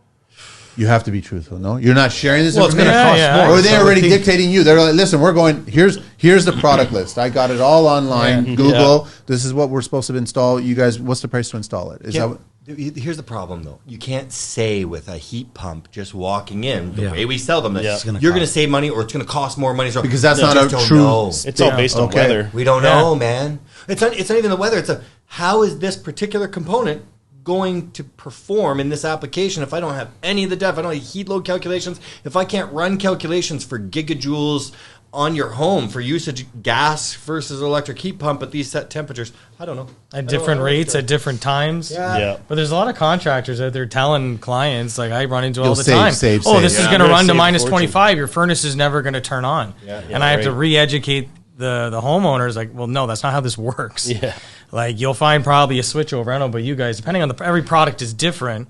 But it's like I usually find some around 0 to minus 5 is That's probably exactly peak where we efficiency. switch ours. You get down to minus 20, it's like, your heat but pump's still 0 going to to minus it's still going to 5. operate. That's an Depending on- average winter day. Yeah, but depending on application. I mean, so It's so many factors. Yeah, there's a lot, and that's the problem is that it's we're not educated enough on those factors. As your heating curve starts to dive, so your BTU output of that piece of equipment starts to dive. And somebody says, it goes to minus 15. Okay, but what's its COP? What's its coefficient of performance? What is its output capability? So for every dollar you put in it, are you getting $1.50 out? Are you getting 98 cents out? Are you getting 70 cents out? What is the correlation between that? And then how does that stack up to gas? Were you using propane? Was it oil? There's just too many components that are Too many variables. for somebody to say, hey, you're going to save money. Yeah. Because you guys can't even do that on the gas side of things. You can't turn around and go that this is going to save you a lot of money. Yeah, I mean, we can. To an extent, you can calculate it easier. We can say percentage. So Yes. if you have an 80% efficient furnace, you go to a You go to 95. 96. Hey, you're going to Yeah. save 15%. Yeah. Simple math that way. Yeah, there's not many of those 80s left, though. No. That's all. Really? You still come across one every now Yeah, and it's then. rare. But It is rare. It's becoming more rare. But you know what the good thing is that we did such a poor job of building high efficient furnaces for so long that now when you see a high efficient, ready to go. yeah. Take it out. It's junk. Such a sad thing. It is a sad thing. I think it's a sad Easy thing. swap out. Yep. Yeah. I'd love for you guys to share service. What are people just ignoring, maintaining? Like we talked about it briefly earlier on in the show. HVAC equipment. Maintenance is nobody does maintenance. Like it's Nobody rare. does. Nobody does it I'm until gonna it's a have to problem, say right? 70% of our after hours calls are maintenance related, for sure. Really, that high, huh? Oh yeah, It's You're getting brutal. the same thing, Tyler? Or? Yeah, if it's an after hours call, absolutely. Yeah, it's lack of maintenance. Yeah, absolutely. Tyler's customers do pretty aggressive maintenance with him. Well, I got a good- I jam it down their them, throat right? about like, Yeah. hey, you just Yep. spent $100, $200, $300,000 with us.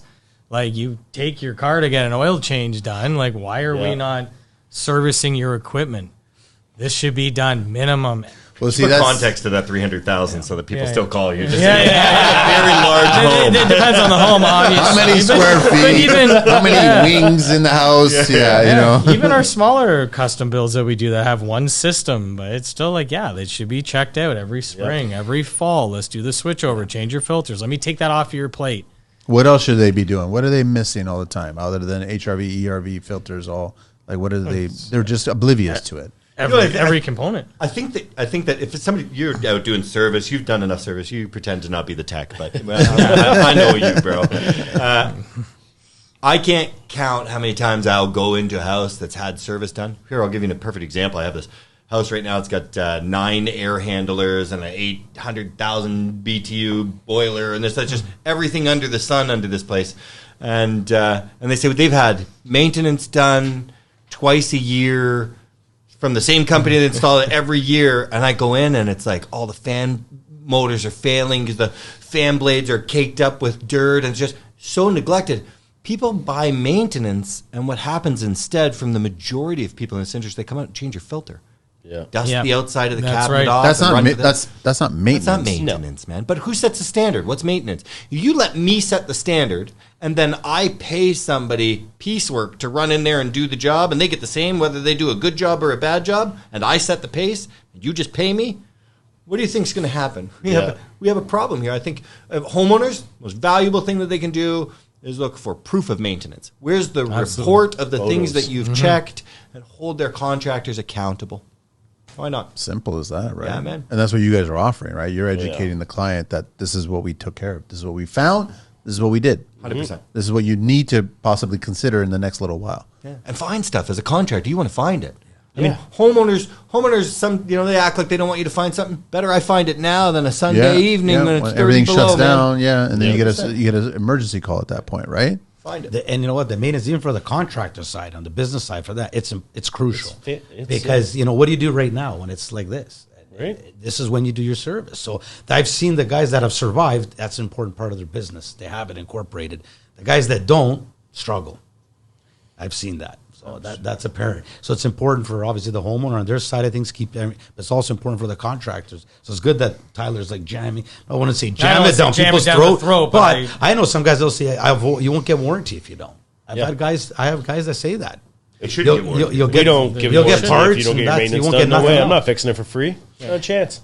To that extent. So How do you guys retain your customers? And I guess for you, Marcio, how do you retain your tradespeople that keep on coming back to you guys? What do you guys do that keeps them wanting to continue working with you? Because I love hearing stories about, I got the job even though I was more expensive than the second guy.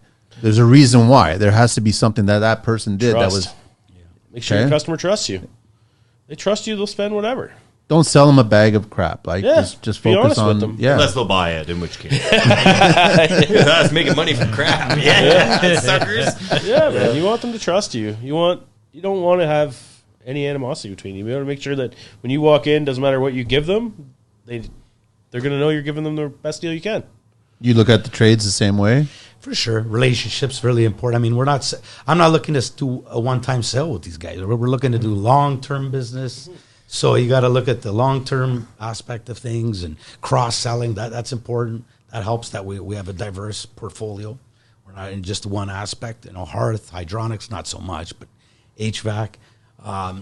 So that's important, and just supporting them as best as we can, right? Like just be honest, trust. Be there for them, help them out. Tyler? I was going to say, you're in the relationship business, not the transactions business, right? Yeah. It's the same thing I tell my staff. This is what we're doing. We're building relationships with clients. We're not just going in once and swapping out a furnace if we're doing a re-and-re job and never speaking to them again. Right. We're forming a relationship. Yeah. Hence why preventive maintenance. We come in their house twice a year. We take care of their home. We take care of their products. We build relationships, which is really important. Right? So... Aaron? Another thought there, but I kind of lost track of myself. I wanted to hear what he was going to say. Yeah. And the next question, can we go this way so I don't have to be after that? Yeah, sure. We can totally do that. We can totally do that. But I guess it's along the same lines. Like you're building longevity, right? Mine was a hard one to learn. I'm an aggressive kind of person. I'm a my way or the highway. I kind of learned that from my family, years and years of that. I've learned that just because I possess the skill to do something good doesn't earn me the loyalty from that client. There's got to be more to it, and I think it centers in a big way. And when I look at these guys, it's a lot easier to see. It's integrity. That's you operate a business with integrity on all levels humanly possible. Your clients will return. 100%, you show up when you say you're going to show up. You do what you say you're going to do. Hold on. You answer the phone when somebody calls, right? Well, let me get into, I guess, re-education. You guys are probably the one trade that always need to educate up. Like, there's always new things that are happening that you have to. I've seen it on your boards, like where you're sharing online.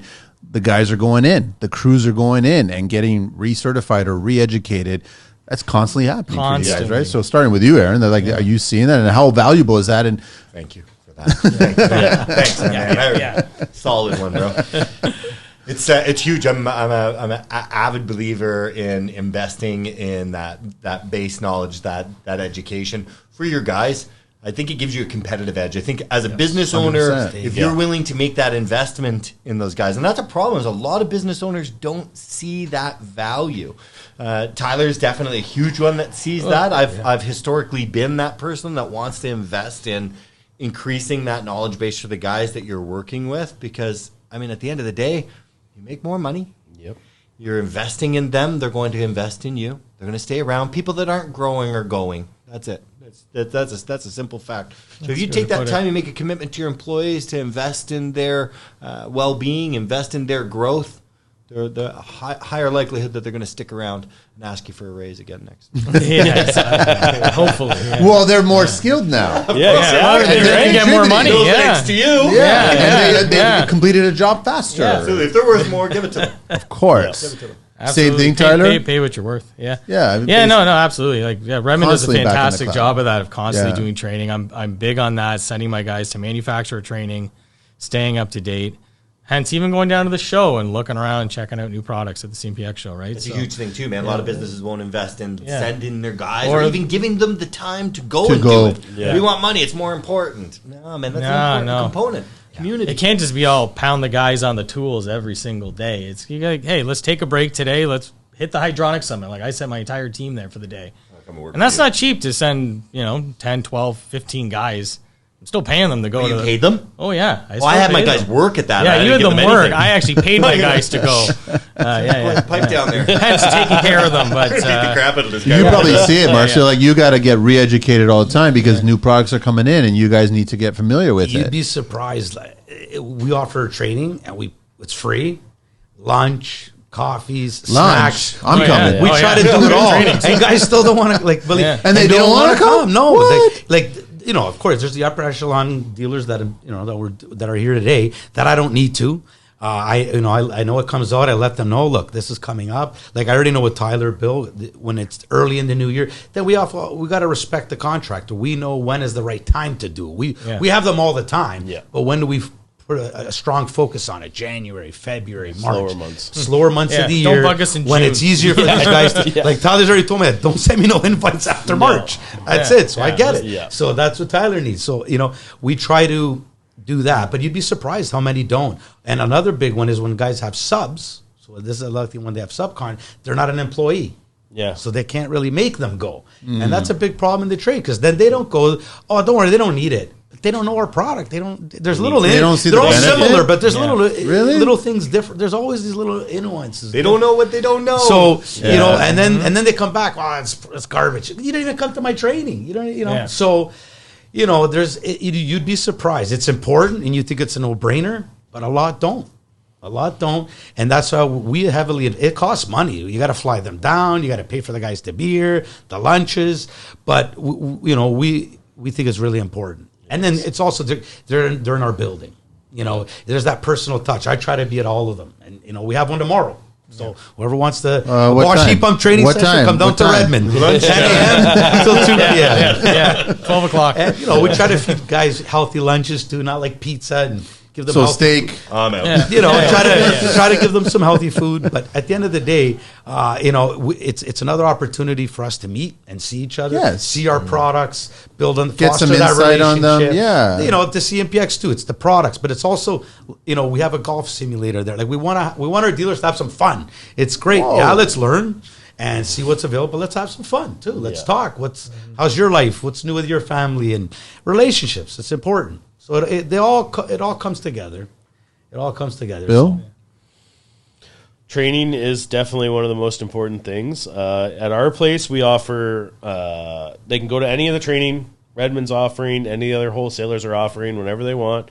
We also use an online training thing called Interplay. Interplay learning. What's up, buddy? And we pay our guys to do online training. So if you don't have anything to do, go sit in an office and do some training.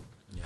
Like, I don't understand why guys don't adopt it more. Like, I learned literally everything I know from going to training.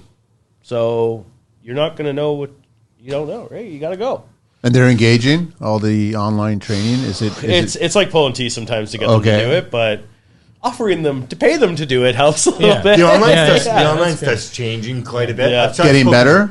Yeah, it's better.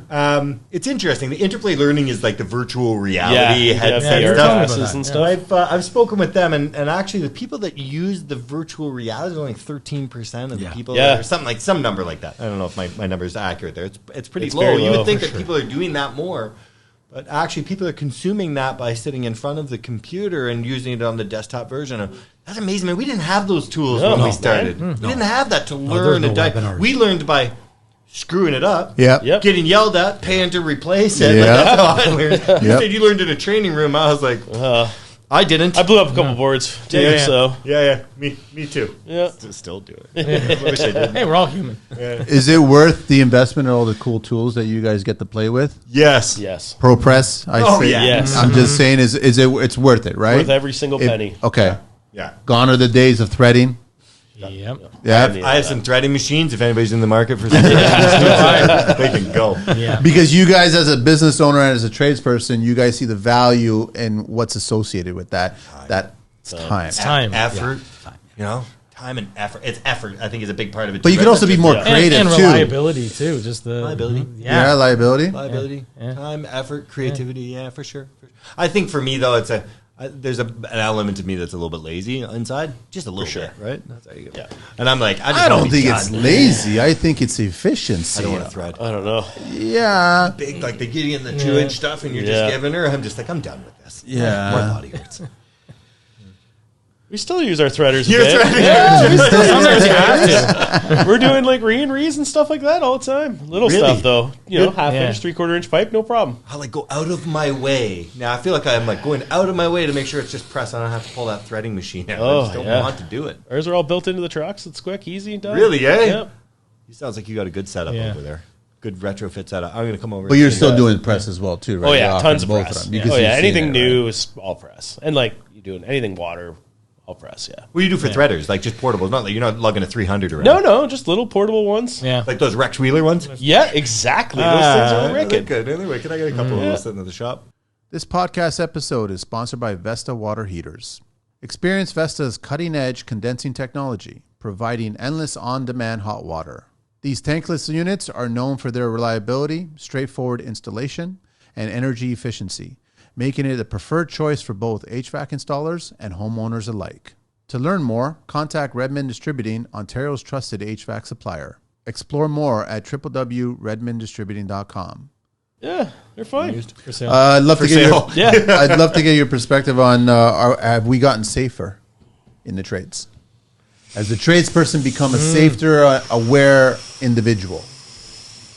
Are there more risks in the industry now? Yeah, there's. I wouldn't say we've gotten safer. You can't get safer by being faster.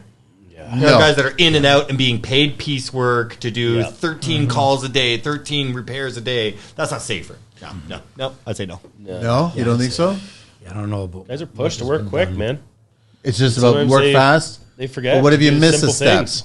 You miss something.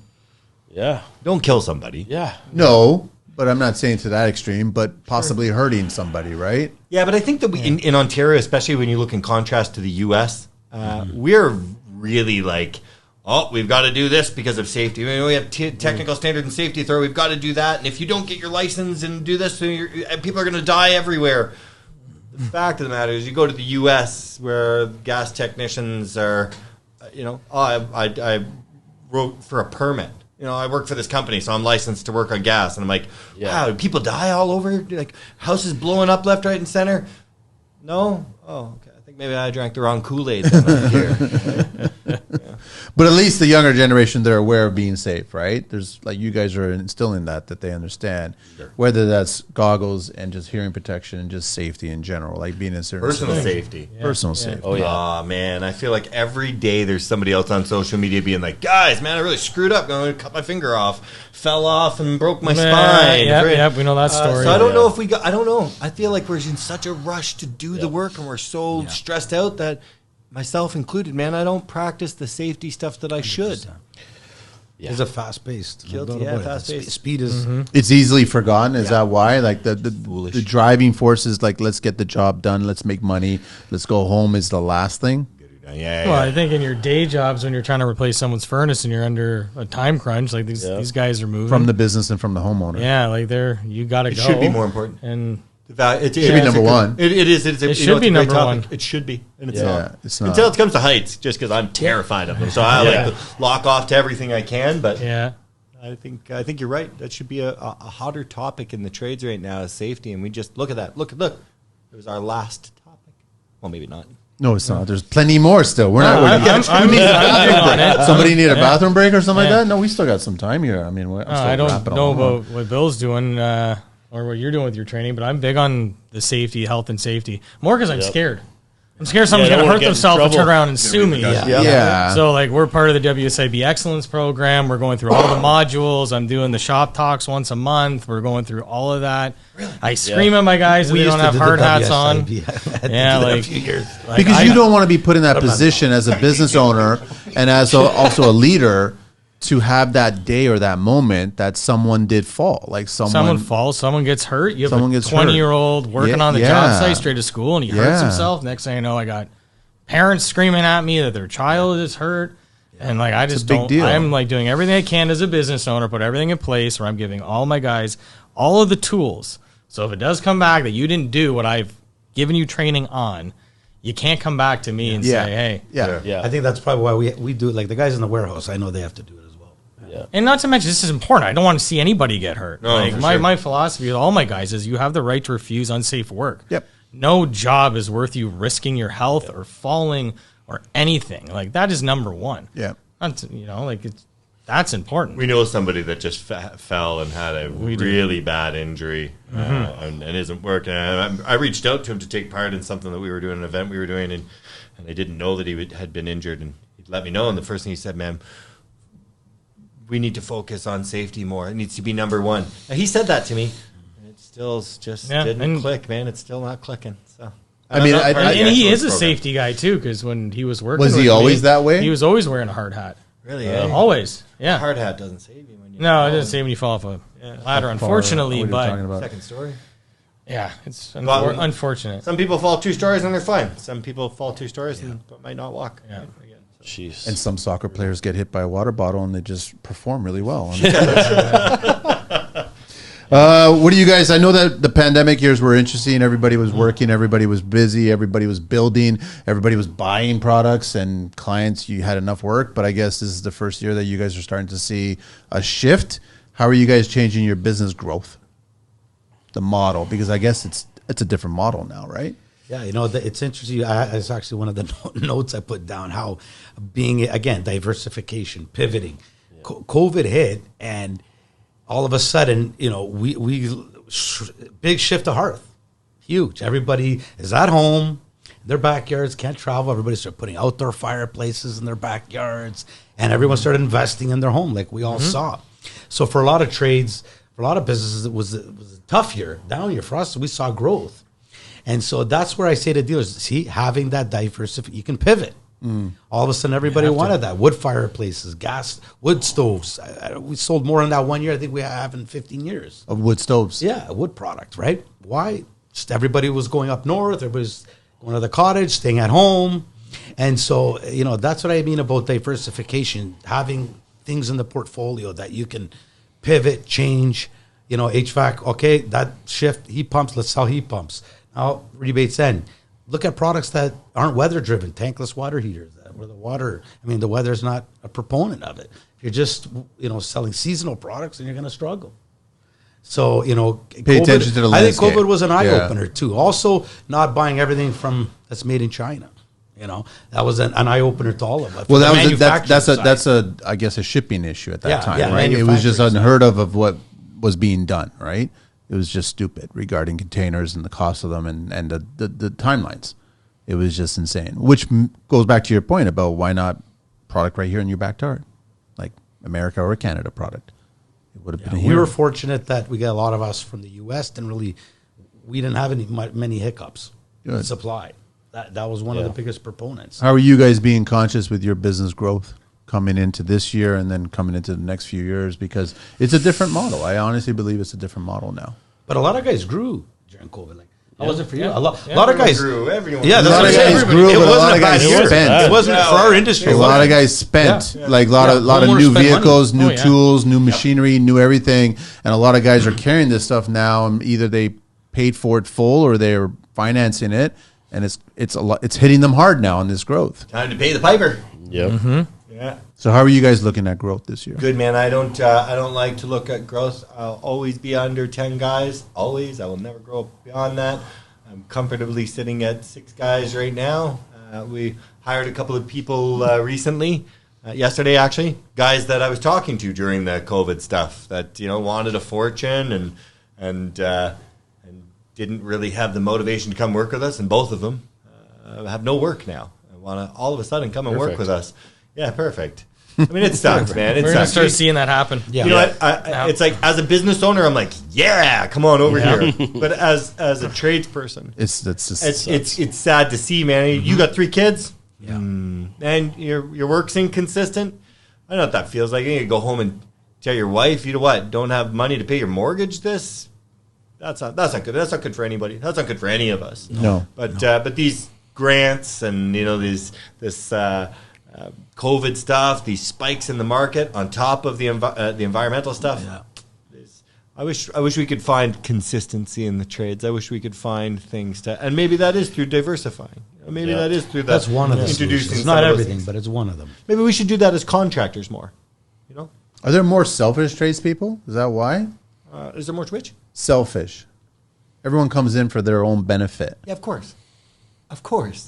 In a big way. I'm just trying to live in a utopia where I'm thinking Yeah. that everyone comes in and everybody wants to help each other. You out. and me both, my man. Wait a minute, I see a Kumbaya. unicorn. Hang on, I see a unicorn and a rainbow Yeah. right there. Yeah. Yeah, no, I know. Kumbaya stuff, I'm man. trying to be realistic, I guess, but Sure. it's nice. I would think that a lot of good people want to contribute back to the industry, right? I feel like that's coming. It's getting better. Yeah? for sure. I feel it's coming. Yeah. It never used to be. People used to be catting, just fighting at each other all the time at the 100%. wholesalers. And Well, stuff. see, you guys are sitting here, and this brings up a point that I wrote down where it's like collaborating. Like you guys are sitting here, technically speaking, your competition. You basically would either all purchase from him, but you guys would possibly be estimating the same job, the same project, and vying for that. But you guys don't look at each other. We've done that before. You've done it several times, right? Yeah. But you have nothing against each other. now. we're on we the were same actually team. talking about this in the parking lot. Yeah. Man, 100%. We've got to stop looking at each other as the competition, and we need to look at the big organizations, the companies that are finance companies, that are hedge funds, that are buying up plumbing and heating companies and run them, try to squeeze all the money out of them. As tradespeople, we need to do more banding together. Yeah. To address those issues that we have in the trade as a collective. So how do we do that? There's lots of things. Events, we get together, rub elbows, Yeah. and just like shoot the shit, Discussions like talk, these. My man. discussions. Yeah. So for me, something that I've been a huge advocate for is changing the way traditional trade shows are done. This walking around and talking, fun, cool, yeah, like it, but it needs to be interactive. These are people that work with their hands. This is what we do. So why aren't we getting together and working with our hands? Why is there not more builds? Why is there not more competitions? Why is there not more of that at these shows? You're talking about people that make an earning by building stuff. Give them something to build. I want to go and see somebody build something. If I'm not taking part in it, which I would love to take part in, I want to go and watch somebody else do it. That would draw me in, and I think that stuff's coming. It's coming in a big way, and that's going to help to build on this community that we have, and we really have an opportunity right now to strengthen a community and then hold that community accountable to make those changes that are needed in this industry. Sure. Is this mic still on? Yeah, it's still on. You're good. Yes, of course. Those are great ideas. I would love to Yeah. see that. I was just at the Concrete Expo. We were doing shows there, and they had a pump competition. So you had to do a whole course and navigate the actual and remote. Oh, and it that's was cool. very, very cool. They were only expecting a few people. Hundreds of people showed up to Right? check it out. Yeah. Because That's they what were we wanna do. fascinated. Yeah. You had wanna two see. guys come in, one from out west, someone locally, and the guy locally won. And the out west guy, he took his time. He was being more careful, but he lost on time. It was simple as that. But it was a competitive trades act. And it was smart. That's why I like that idea. It makes a lot of sense, man. So there's more. That's why I go back to the manufacturers if they're listening that they should be looking at considering some of this. Yeah, you tried it. I tried. You've had conversations with them, and they're like, "Oh yeah, did we ever?" Yeah, lots of them. We started, or we're not to that extent there, and we're building things, but we don't have a booth inside the. We didn't do that, bro. Like everyone else, we just said, okay, let's be outside of it, and make it a little bit more fun. So we're we see that it's got to be a little bit different. Can we definitely want to build on and improve on it for the next one? But it is. We pulled ourselves outside of the show, have a lunch. I guess we have a build, like we have the electric with the mantle, trying to give it a different look. So we're going in that direction, and we have the manufacturer reps there to try to make it a little bit more interactive. I don't know. Ecobee, I think, has something planned as well. So yeah, I agree with Aaron that when everything it's not going to make the dealers want to come out, and when everything's the same and they're expecting the same. Yeah. And all the manufacturers have the same idea, same presentation. We've got to think outside the box. So we're starting that, and hopefully we can improve on that. Building code. You guys want to talk about building code? That minimum thing? Do they need to innovate a lot faster and contribute to a lot better ideas of ways of doing things instead of just demanding that this should be done, even though it was done 100 years ago? Like, do you guys see building code being a little slow? Better?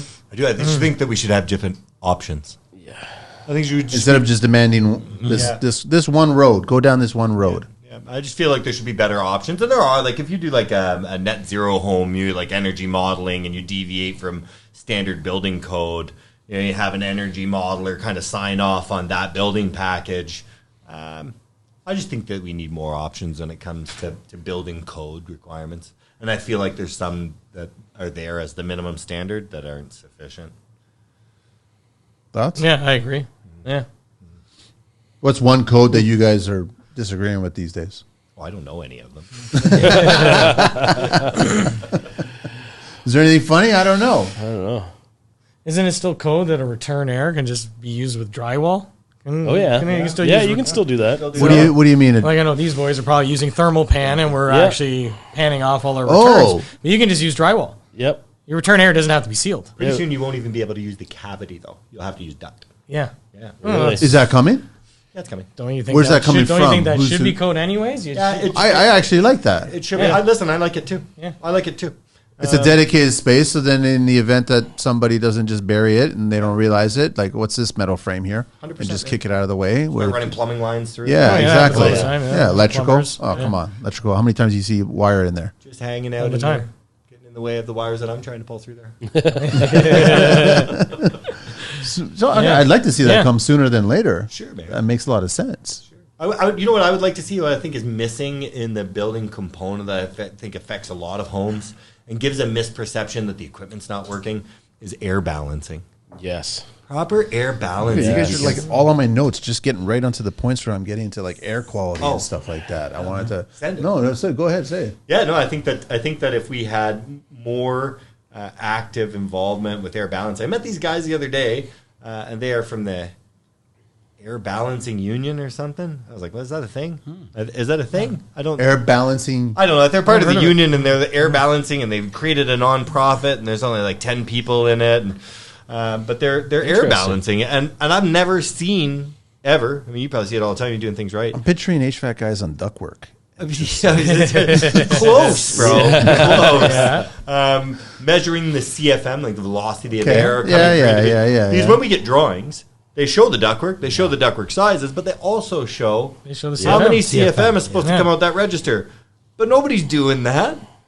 Or nobody's actually confirming that. Nobody but Tyler Stott is doing that. And I never actually follow the plans because you can air balance as per plan. That's never the same of actually what the comfort is in the home. Mm-hmm. So I could waste my time going around to every register and spend hours balancing a system, but then the client is going to come back and say, well, this room's too hot, this is too cold, and so on. So I always say, live in the house. I open everything wide open. Yeah. And I say, live in the house. You got to go through almost a whole year. We got 4 seasons. Well, maybe not this year, but live in the house. Get a sense. Get a sense of how you feel. Then we'll start to tweak. And that still takes 4, 5, 6 return visits to then come back and tweak. Let me try this, close this off, move this. Same thing with hydronic balancing, adjusting loops. If you don't have individual microzones, like Can't be done once. you can't do it at once. No, it takes multiple But there's that tries, speed but- thing. You got clients Oh, yes, I asking am you to doing get it. it done right away. We want it to be perfect, turnkey. Well, that's why Yeah, most it's people not don't like possible. their HVAC contractor that built their house, is because that guy's not coming back 6 times. Yeah. Yeah.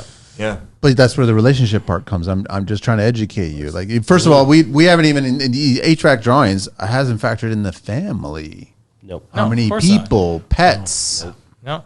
all kinds Does of the heat load elements. calculations.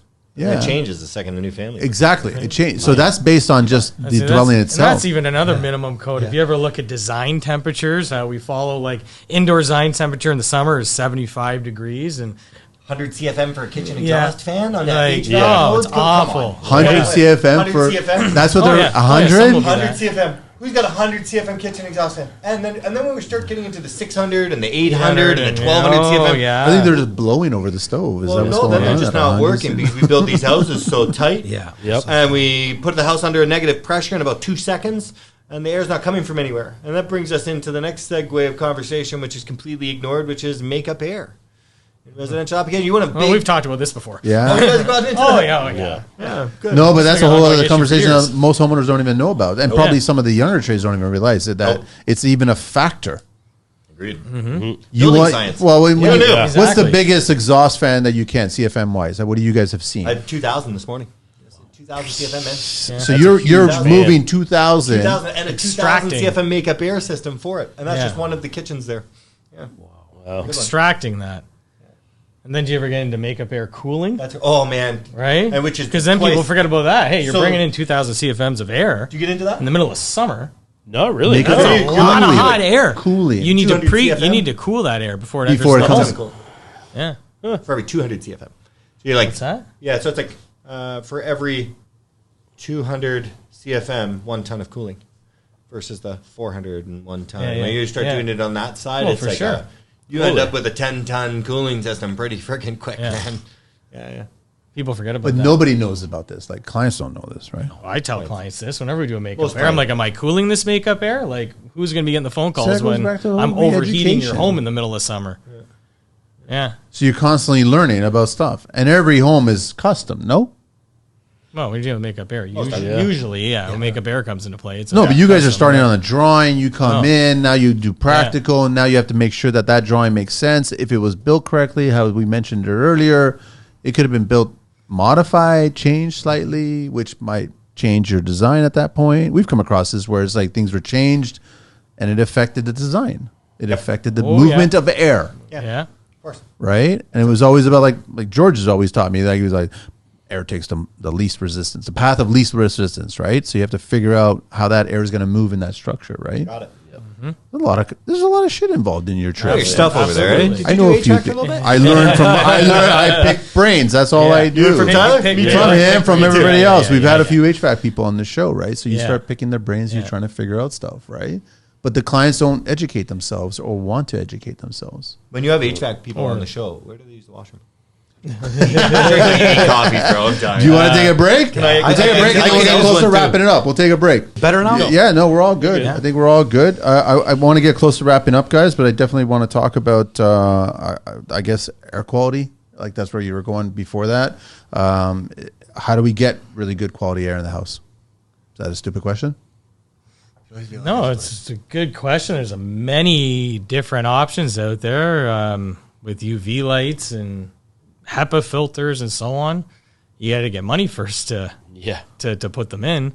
Okay, they're Right. expensive, but are they good worth ones- it? the good Because ones we are. breathe all the time. How do you prove Yeah. it? I try to prove it sometimes. No, Well, how do you not prove the it? breathing? I know you breathe, bro. Well, how do you prove it? That you're not stuffed up. You don't have nosebleeds, I guess. You don't have people getting sick all the time in a house. You don't have, I don't know, health issues, lung issues. I think that you're going to have those things. I think even with good air quality, you're going to have the elements. I mean, you can't stop your kids from getting sick because they got No, sick. that's not Of going to course. happen. I think if we're setting the expectation of indoor air quality at that, hey, I didn't have a nosebleed because the air is hydrated. You know, we don't have humidity Yes, issues. humidity, okay, yeah. I think we need to do a better job educating people on the different segments of indoor air quality. That there's humidity, then there's airborne particulates, then there's airborne bacterias. And there's different levels of filtration, whether it's micron from a filter that's in your airstream or whether it's a standalone HEPA filtration system.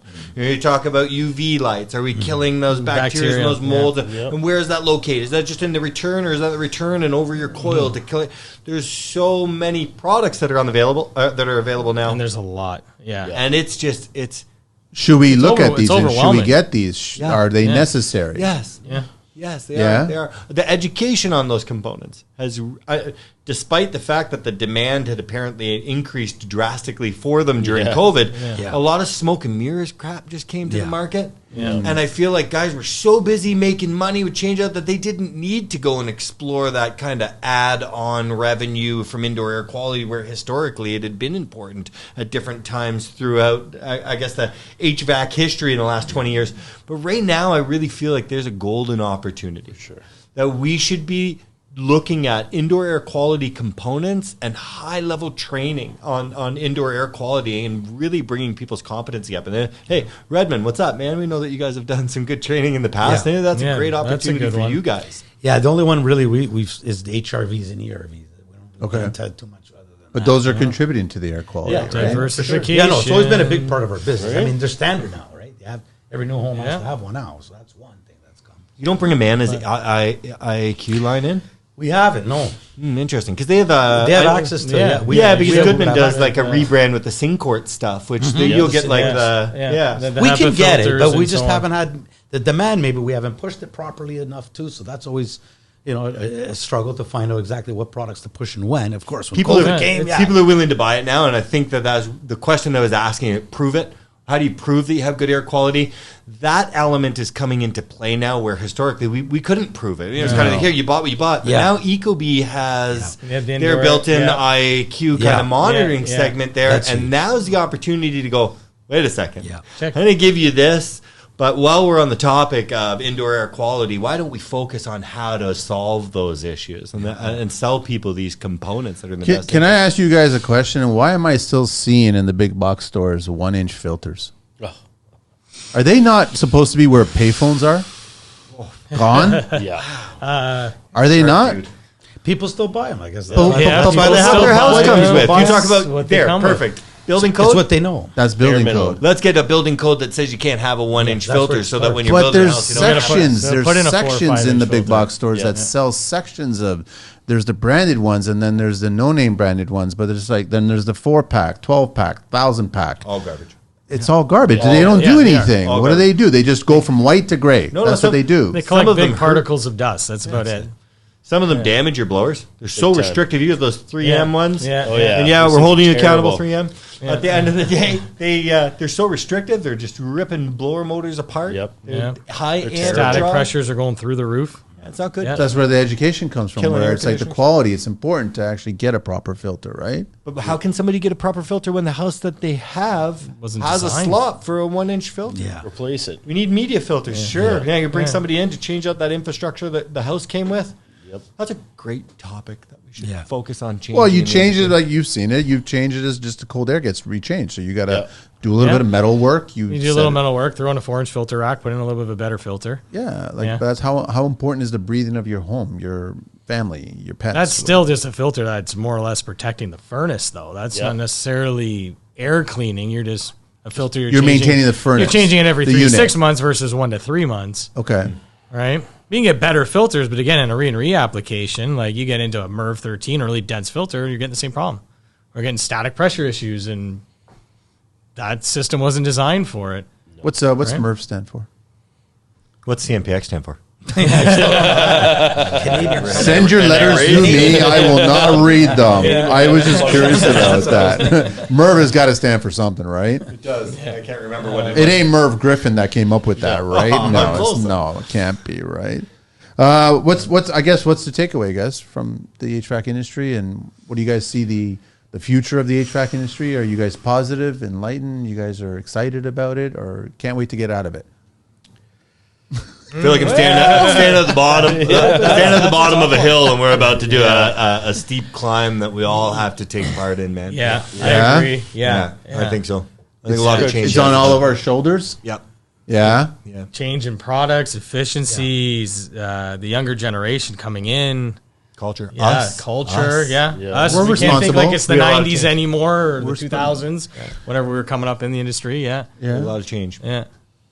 So it's not football, but it's exciting too. It never gets boring. That's one thing. No, Never no, bored. No. Changes constantly. Burnt out, maybe, but not Yeah, bored. burnt out. Would you guys choose any other trade? No. No. I think that's why we've all been at home. Yeah. What? I think I'm the young 15 years. You guys are all over 15. Maybe travel agent. Actually, even more if I count. Traveling. No, you wanted to 20. be a trailer park manager. Yeah, but that too. Manager. A traveling trailer park manager. Manager. Well, you're only doing work in tornado season. Is that what it is? Yeah. I like the climate, but I want to leave for the tornado season. That's good. Yeah. No, I'm hopeful. I mean, with all the trades, but you guys are. I've said it on the show several times. You guys are the number one trade, the one that most people get into. Most newcomers get into this trade. Been telling electricians that for a long time. You're not getting it. No, it's not. It's HVAC, and then it's plumbers, and then it's electricians. Those are the top three. That's what's going on, right? Oh, we do. You guys are almost a We recession. do so many different things. I was just I don't gonna, you Almost, just took the yeah. words, like when COVID hit, that's when I realized this is a good profession I'm in because Yeah. all my friends were scrambling. I'm at home, and I didn't We stop were for a busy day. than ever. None of us stopped for a day, right? We're Yeah. essential. So that was an eye opener. That this is it can be challenging, frustrating, burnt out, all of the above. But it's we sell necessity items, and I wouldn't say necessarily recession proof, but as close as you can get.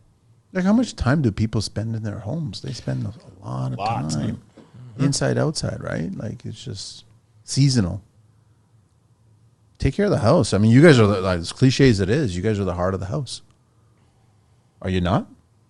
Agree. Yeah, agree. I like to think so. Yeah. Yeah. Yeah. So without the heart, we all know what happens. Let's give the heart a little bit bigger mechanical room. That'd be nice. Oh yeah, that's a given. We always Feeling should. pretty important right now. Are I you gotta say, feeling like yeah. right now? I'm not buttering you up for No, BS. I'm feeling being good. honest. Yeah. I'm totally being honest about it, right? I think it's an important trade, and I think if you got young people coming in, they find the right person to work with, they'll stick with it, and they'll learn a lot, and they'll contribute. At some point, someone's got to. You get in, you become a teacher. At some point, you have to. It's inevitable. Maybe Yeah, maybe a bad teacher. Maybe a lot of people are bad teachers. We've had supply teachers before, Yeah. right? I've had some good Yeah. supply teachers. Yeah, I Good know. looking They're the ones that supply teach you some off the books tricks, right? But yeah, no, we all become teachers, so it's our responsibility. I like that, Aaron. You started that in the start of the show, where it's like we're also responsible. Yeah, we are. We have to be. We can't just be faulting them. We have to take some accountability, 100%. So it's a good trade to get into. There's a lot of stuff to learn, and I encourage anybody who's listening to reach out to you individuals to ask questions, pass by and ask questions. There is no dumb question in construction, right? No. Absolutely. You're only going to benefit, right? And ask them genuine business and trade questions. Understand that these people are successful for a reason because they focused on the business too. Yeah. It wasn't just the trade. It wasn't all the flashy Milwaukee, right? There's a purpose behind all those tools. You guys use them, and it's very, very glamorous the way it's used properly. It's not just for show, right? You can have as many pack outs that'll take all the way up to the CN Tower, but you have a purpose for every one of those drawers and the products that you guys use to build, right? Sure. That's all. That's enough for me kissing your guys' asses, right? That's but you guys do good work. You guys do solid good work, and I think anybody who wants to get in should approach you guys and talk to you guys, right? Thanks, man. That's be it. great. So Thanks. I appreciate it. Is there anything else you guys want to share before we wrap it up and I share the deets again? But I think it's been a I great would just like to conversation. say, I'd just like to say to all the young viewers that are listening, or that if come out to the CMPX show, come see us, who we yeah. are, who Redmond is, our products, or the people that work with us. Thursday, March 21st, 12 p.m. till 5 p.m. We'll It's the have 20th, 21st, 22nd, right? the whole show is the 20th, 21st, 22nd At the Metro Convention Center, the down on Toronto Front Metro Street. Convention It's a pain in the Center. ass to park in there. Carpool if you like. I don't know if you want to take public, whatever, but yeah. Ours is though the Thursday the 21st at Okay. the Pint House. Yeah. and if not, go to our website, and we're always big proponents of training. Reach out to me. I'd love to speak to everyone. Are you guys offering a code? I don't know. I think I got a code. Yeah, we are offering. Hey, I do have a code. Sorry, I do have a I code. can get you a code. Yeah, for the yeah, tickets. no, I do have a code, and I'll And I share can that get you code as registered well. I feel like you get a event. code to get a ticket. Yeah. Yeah. Yeah. Everybody with a ticket has their own code this year. Right? Yeah. There's a lot of codes. A lot of codes. Yeah. You shouldn't be paying to get into these events. Exactly. No. You should not be Shouldn't paying to know. get into it. You're paying us to come to them. Exactly. That's what it should be, right? That'd be nice. So maybe in 2 years they'll start having more demonstrations, some more competitive stuff, and try this and try that. That would be a good thing. Close to having it this year. They didn't they used to do one a couple of years ago, a little while ago? They do. HRI does some things, I think, with the youth. That's it, Construction kind of trades, Yeah, yeah. competition. It's like an OYAP program. The young youth. The Utes. Yeah. This has been great, gentlemen. Thank you so much. I really for having appreciate us. this. No, this is amazing. So let me share all the deets again. Aaron Bond there. Yes Plumbing and Heating. Aaron at yesplumbingandheating.com. On Instagram under Bond_Aaron. And also Trades Mentors. Got him, man. Right, I'm excited about that. Tyler Stott from Stott HVAC Systems. Tyler at StottHVACSystems.ca. On Instagram under Stott_HVAC_systems, and then his website is www.StottHVACSystems.ca. And then Bill, we have Ashton Heat on IG, Ashton Heat, and then his email is bill at AshtonHeating.ca, and his website is AshtonHeating.ca. And then we have Marcio under Redmond Distributing Sales. And it's MMartins at RedmondWilliams.com, and then also marketing at RedmondWilliams.com, and then on Instagram it's under Redmond Hearth and also under Redmond Distributing. Who handles both of them? Teal handles both of them? Yeah. That's a lot to handle. And a marketing firm. She's working alongside a marketing firm. I got to stop by. I know you guys are exactly, but I always feel like a gazelle in a pack of wolves when I go into an HVAC distributor, right? It's like, what are you doing here? You know what I mean? But I'll pass by. The doors Somebody's are always recording a open. video right Doors now. are always open. Right? Thank you very much, gentlemen. you for Honestly, having this has us. been a blast. I love these Is conversations. there a sign-off This has song? I What do you- didn't sing no, last time. there's I no did the singing show. on the No singing anymore? If you come back as a solo show, there's like you know this, or you got to open the show You by gotta- singing you gotta 10 sing a seconds of song. something. Yeah. All my shows, yeah. all my I shows, know. except for these roundtable. Oh, I want to hear like. If you guys want to sing, I don't know. Is there a song? I'm joking. I don't know. I feel like you have a good, Little like, jingle. Backstreet Boys sort of voice would be good for you. What's the go-to one? What's the Backstreet Boys song? The go-to one. You are. I don't know. Yeah, you are my sunshine. You guys just segued that to try and sing Backstreet Boys together. Yeah, we set that up. Good, you guys are harmonizing. No, that was good. Thank you very much. I really appreciate it, guys. Thank you so much. you. And that's it. We're done. Done. Thank